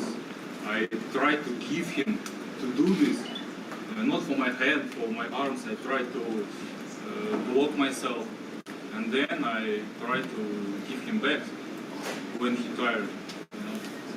You talked about the arena. Because we had a good sparring partners, similar work, like. You talked about the arena being against you tonight. This whole camp, all everything is going to have you felt as if the whole world is kind of against you? So like, this was nothing new tonight. No, not new. I know how people love Canelo, and it's normal, He's the really biggest fighter in the world. He's the champion for 4 weight classes. He has 4 belts, and of course, all people on his side, and no problem for me. Dmitry, back here. Congratulations on the big win right here. Maestro over here, I'm over here. Congratulations on the big win, Vadim, you as well. You just spoke about how everyone was on Canelo's side. You were the champion defending the light heavyweight championship of the world. You were announced second, you were announced first, your ring walk was first. Your national anthem wasn't played, I noticed that as well. They played the U.S. anthem and the Mexican anthem. They didn't play the Russian anthem. Was any of that motivation going into this fight? Getting the respect of a champion defending his title?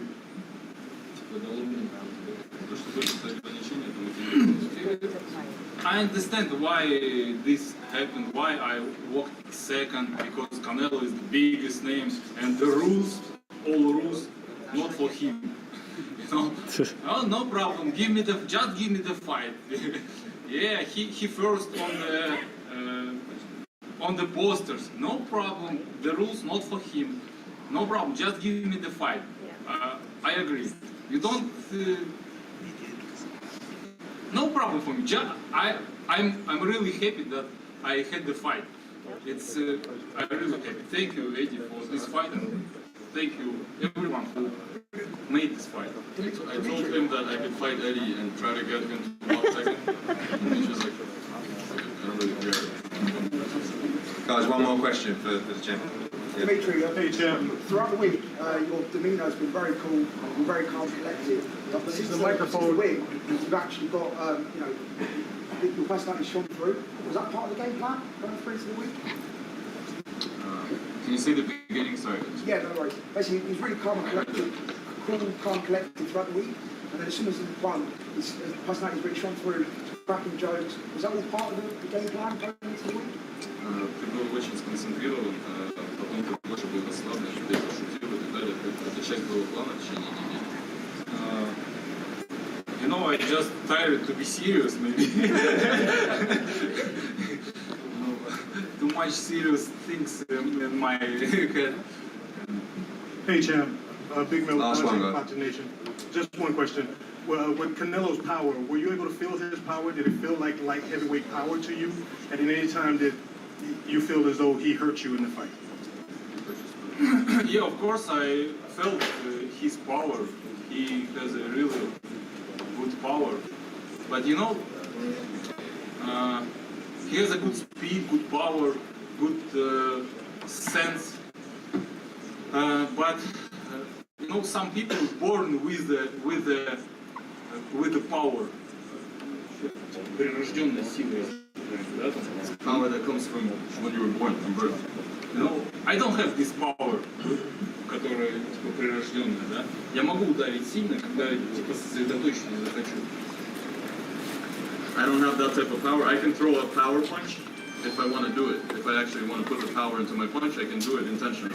Но некоторые люди есть, которые просто руки бросают, но они очень жесткие, кулаки, прям у них прям есть природная сила. And some other boxers, they have power in every punch. They can just throw a punch and it's already powerful. And и у Канела я не почувствовал, что у него есть природная сила именно для этого веса. Он прям старался доведить, то есть он прям старался вложить в каждый удар. Это не природная сила, это та, которую он ее сам создает. To be honest, I didn't feel that he, as a light heavyweight, had that type of power from birth where he just throws a punch and it hurts.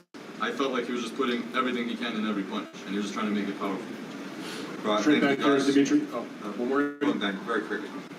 Congratulations, Dmitry. My question, you addressed already the fact that you needed to win the 12th round, or else it would have been a draw. I wanted to know your point of view about the fact that all three judges had it 4-0 in favor of Canelo after the 4th round, which puts you in, obviously, a very big deficit, seemingly unnecessarily.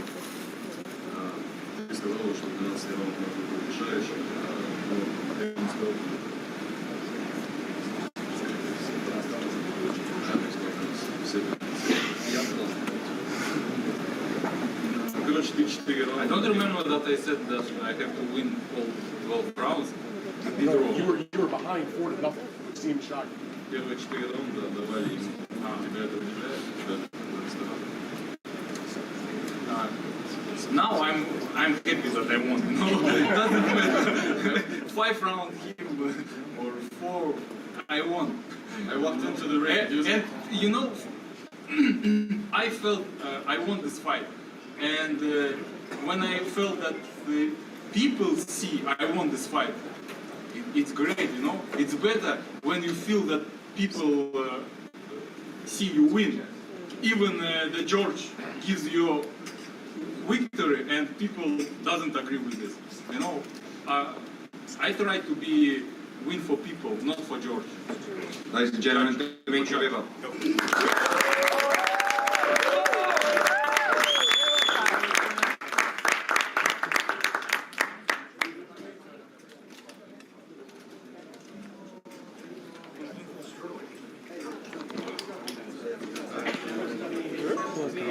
No, I I just can't. Take your seats, please. Yeah,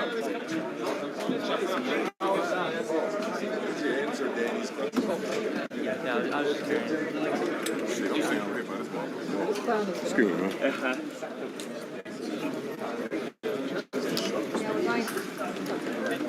Here's Canelo.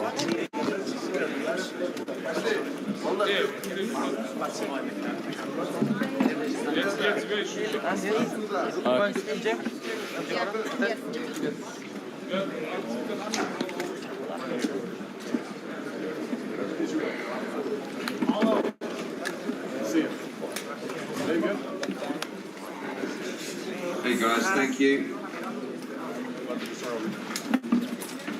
And for questions to the floor, to Canelo, please raise your hands and wait for the microphone. Thank you.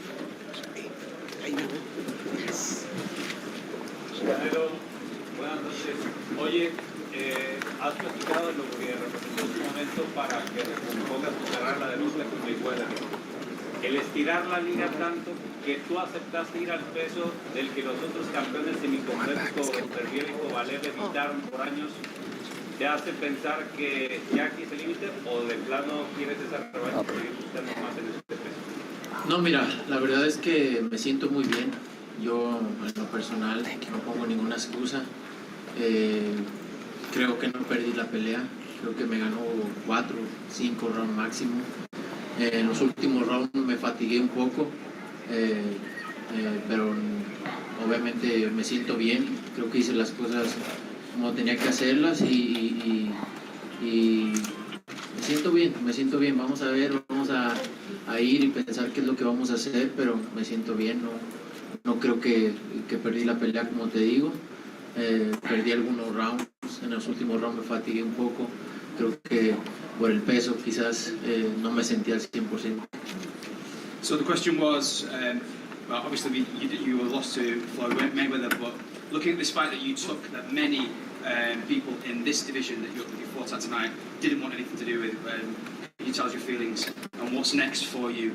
So then the answer was, so personally I'm feeling good. I'm not giving any excuses. I do feel that I won the fight. I think perhaps, maybe I lost 4 or 5 rounds, but I definitely didn't lose the fight. I think I got a little bit tired towards the final rounds, but I felt good. So we'll see what's next. As I say, I don't feel like I lost the fight. Maybe some rounds. Maybe the weight was a slight issue and made me feel not 100% during the fight. Y creo que estoy buscando, obviamente, las peleas difíciles, subir de peso, no estar en el peso que me siento cómodo, en las 168 libras, que es donde me siento cómodo.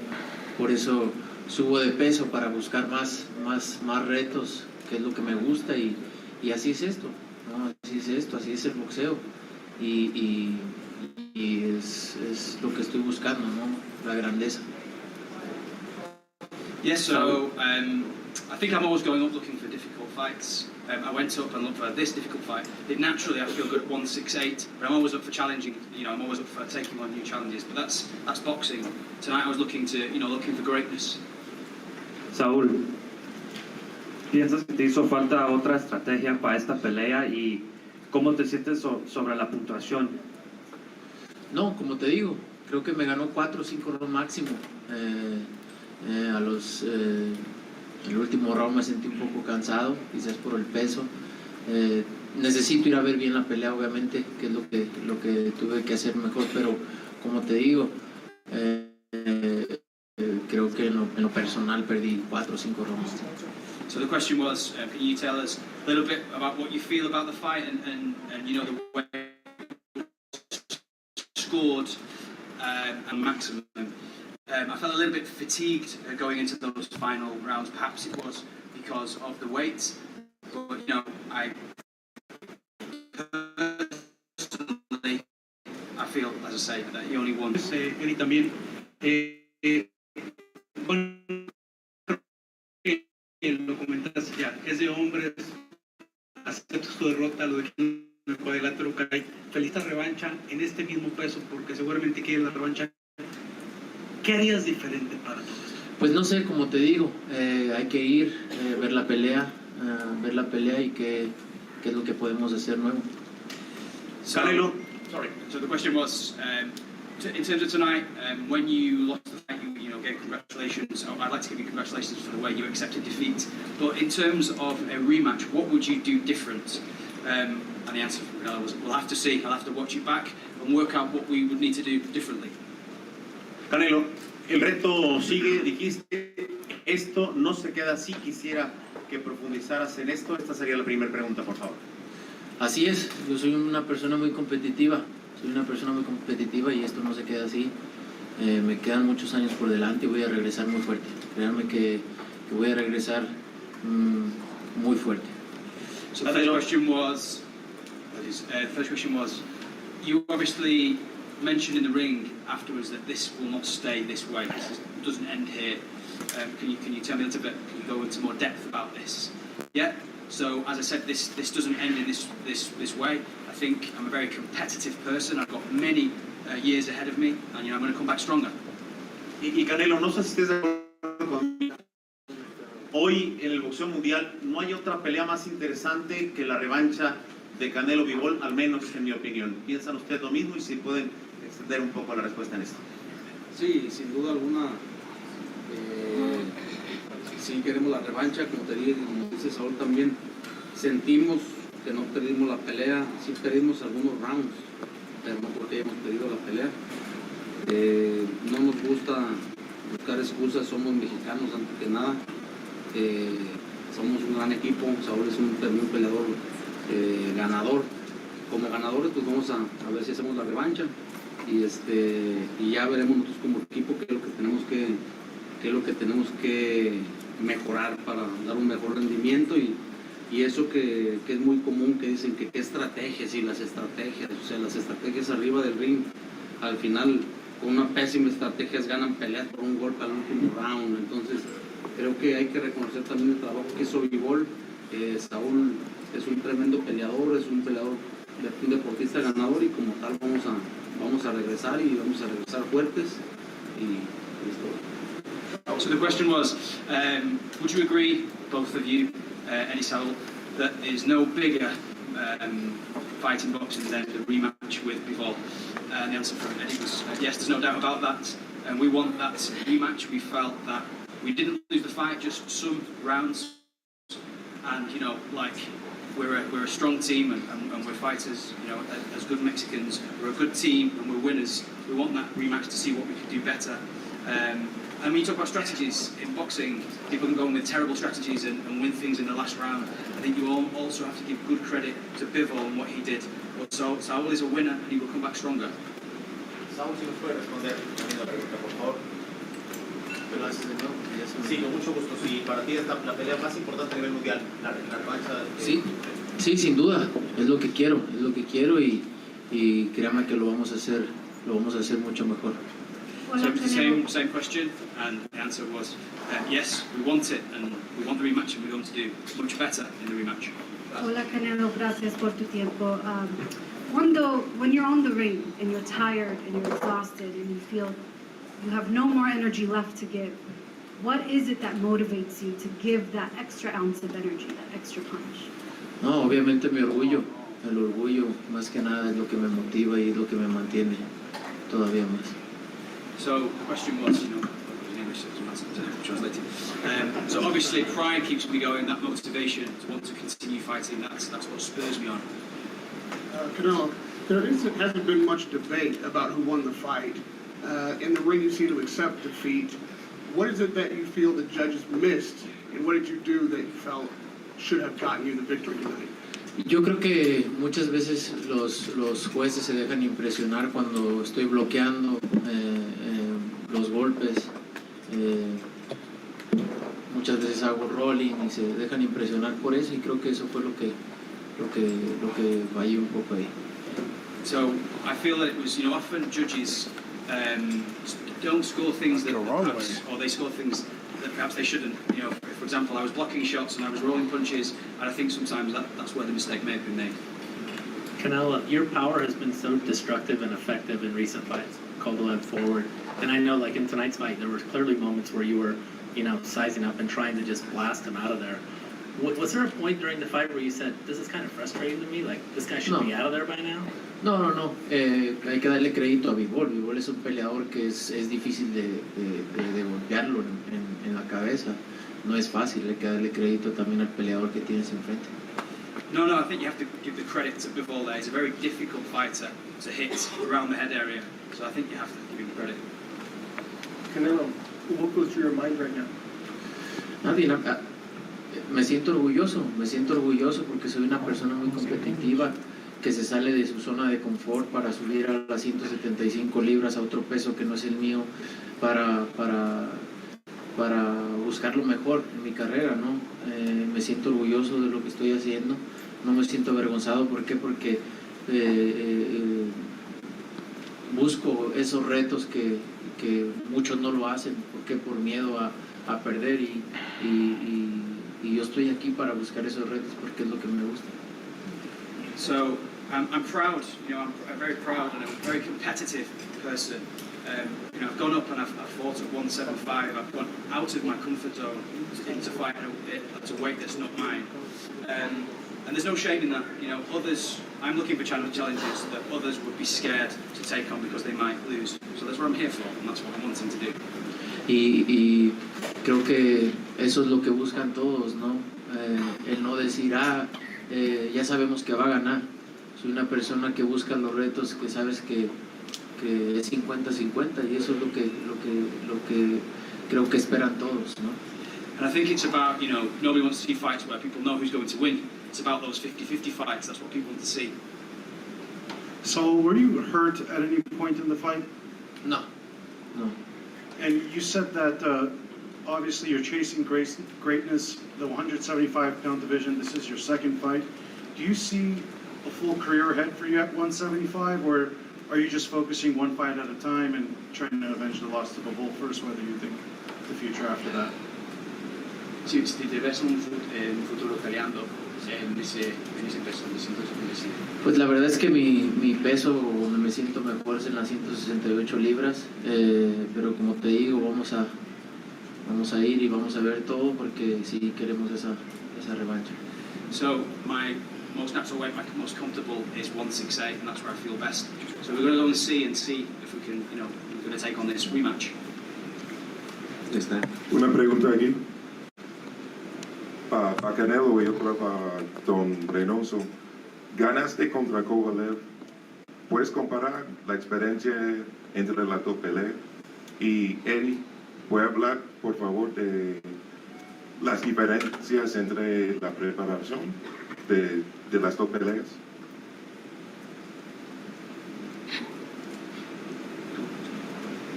Pues la diferencia es de los estilos. Kovalev es un peleador que iba más al frente, trabaja más las piernas, y creo que Bivol es un peleador más técnico, un peleador que trabaja muy bien su distancia, y siempre lo dije en las entrevistas que es un peleador complicado, un peleador de los mejores que saben utilizar su distancia, y creo que hizo un gran trabajo.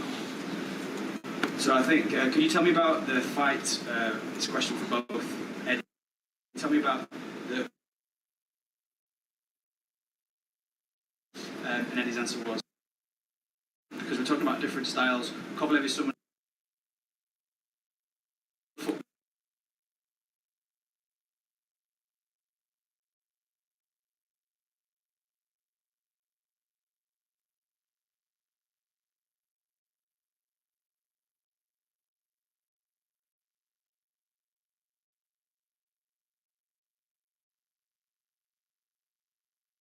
Dmitry Bivol, your next fight. Two things about that. Do you think at any point you'll reconsider that, maybe talk to Eddie about going through with the Triple G third fight anyway back to defend your titles at super middleweight? And also, do you think you would be back in September for that next fight, or would you want to maybe take a little bit of a longer break? Yeah, we're gonna go to see what's next, to talk about it, and we let you know. So no commitment then that you will definitely fight people next? Eso es lo que quiero, eso es lo que pasa por mi mente ahorita nada más, pero iremos a casa y veremos qué es lo que viene después. Can you translate that? Yeah, so we'll this is what we want. We'll see what happens in the future, but we just have to wait and see what's going to happen. And just one more question, Canelo. What will you do tomorrow? Play golf, I think. Very good, thank you. So, does this hurt as much as your defeat to Floyd Mayweather? Huh? Does this hurt as much as your defeat to Floyd Mayweather? ¿Duele tanto como la derrota contra Floyd Mayweather? No, la verdad que me siento muy bien, con la frente en alto, di lo mejor de mí, busco otra categoría, di lo mejor de mí, trato de buscar retos importantes para mi carrera fuera de mi zona de confort y me siento muy bien, me siento orgulloso de lo que estoy haciendo y con la frente en alto. So, no, I don't feel that way. I feel like I can come out of this fight with my head held high because I gave the best of me in a different weight class.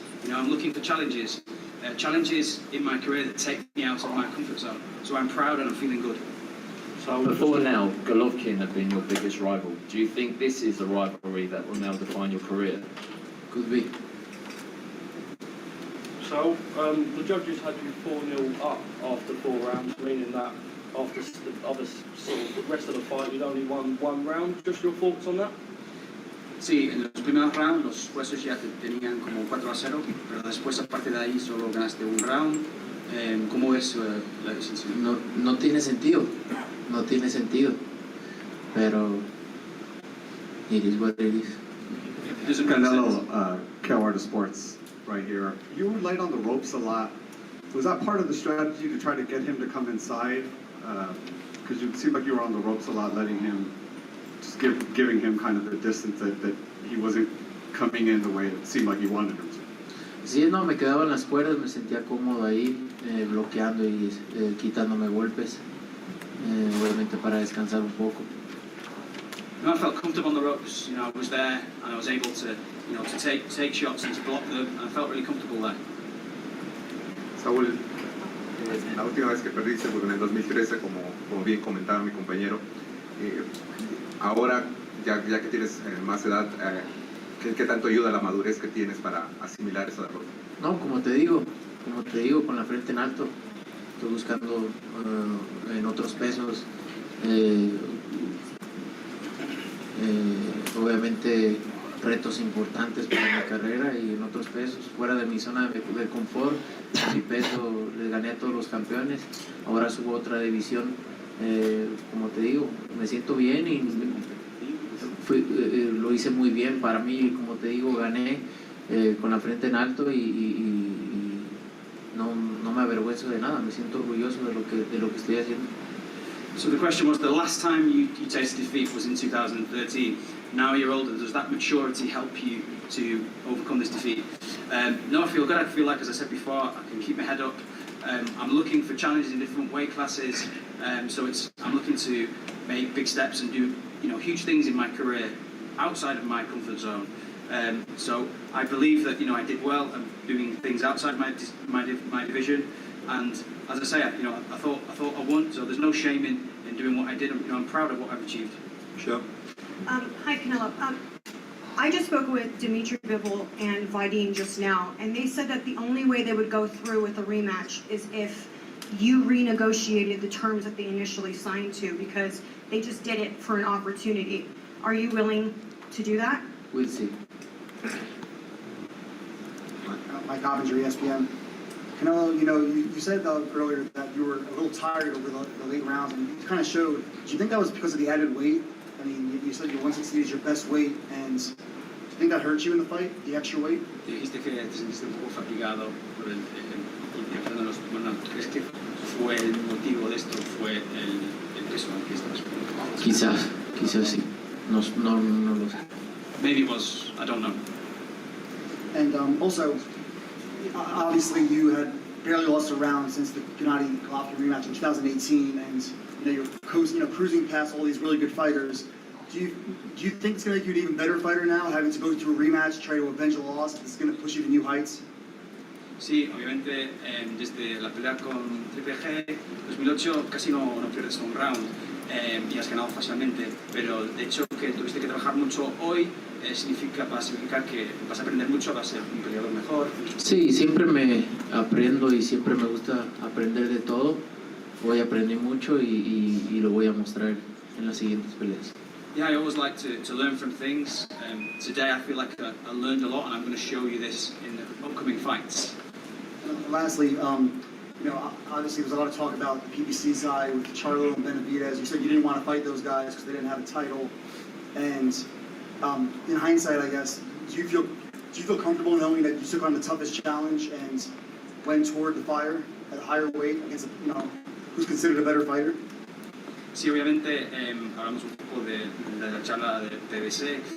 Charlo, Benavidez, que dijiste que no querías esa pelea porque no tienen títulos, pero pensando en esto ahora, ¿piensas que fue la decisión correcta ya de buscar esta pelea más difícil? Sí, era lo que queríamos y como te digo, me siento orgulloso de salirme de mi zona de confort y buscar estos retos importantes para mi carrera.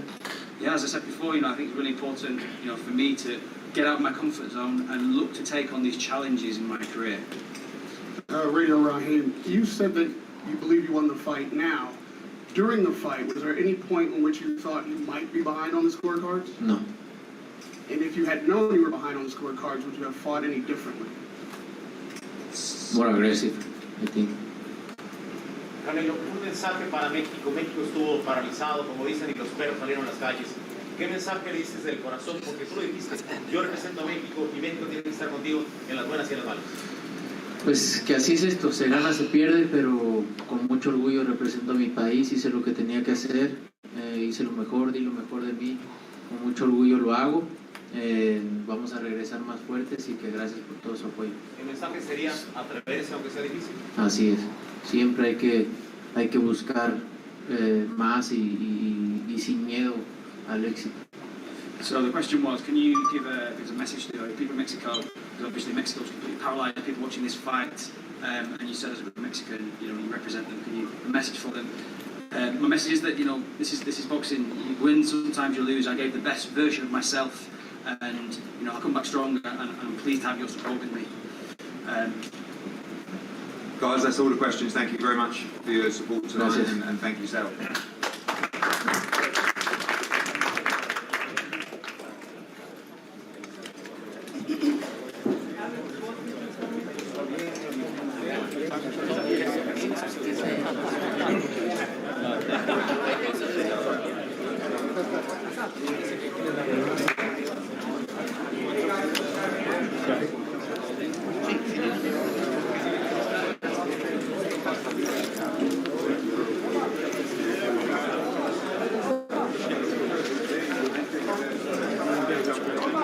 See, well, that's a good one. Good question out there, too. Oh, yeah. Did Eddie run out? Yeah. He did? Oh. Well, it looks like in a rare occurrence, Eddie Hearn will not be sticking around for more interviews after the post-fight, so that's it, and that's all. Boxing fans, had a great time rocking with you guys all throughout. Much love, FightHype family, and thanks for keeping it locked in on this fight night. We will see you next week for Charlo versus Castaño. That's going to be a war. Catch you guys later. No, that's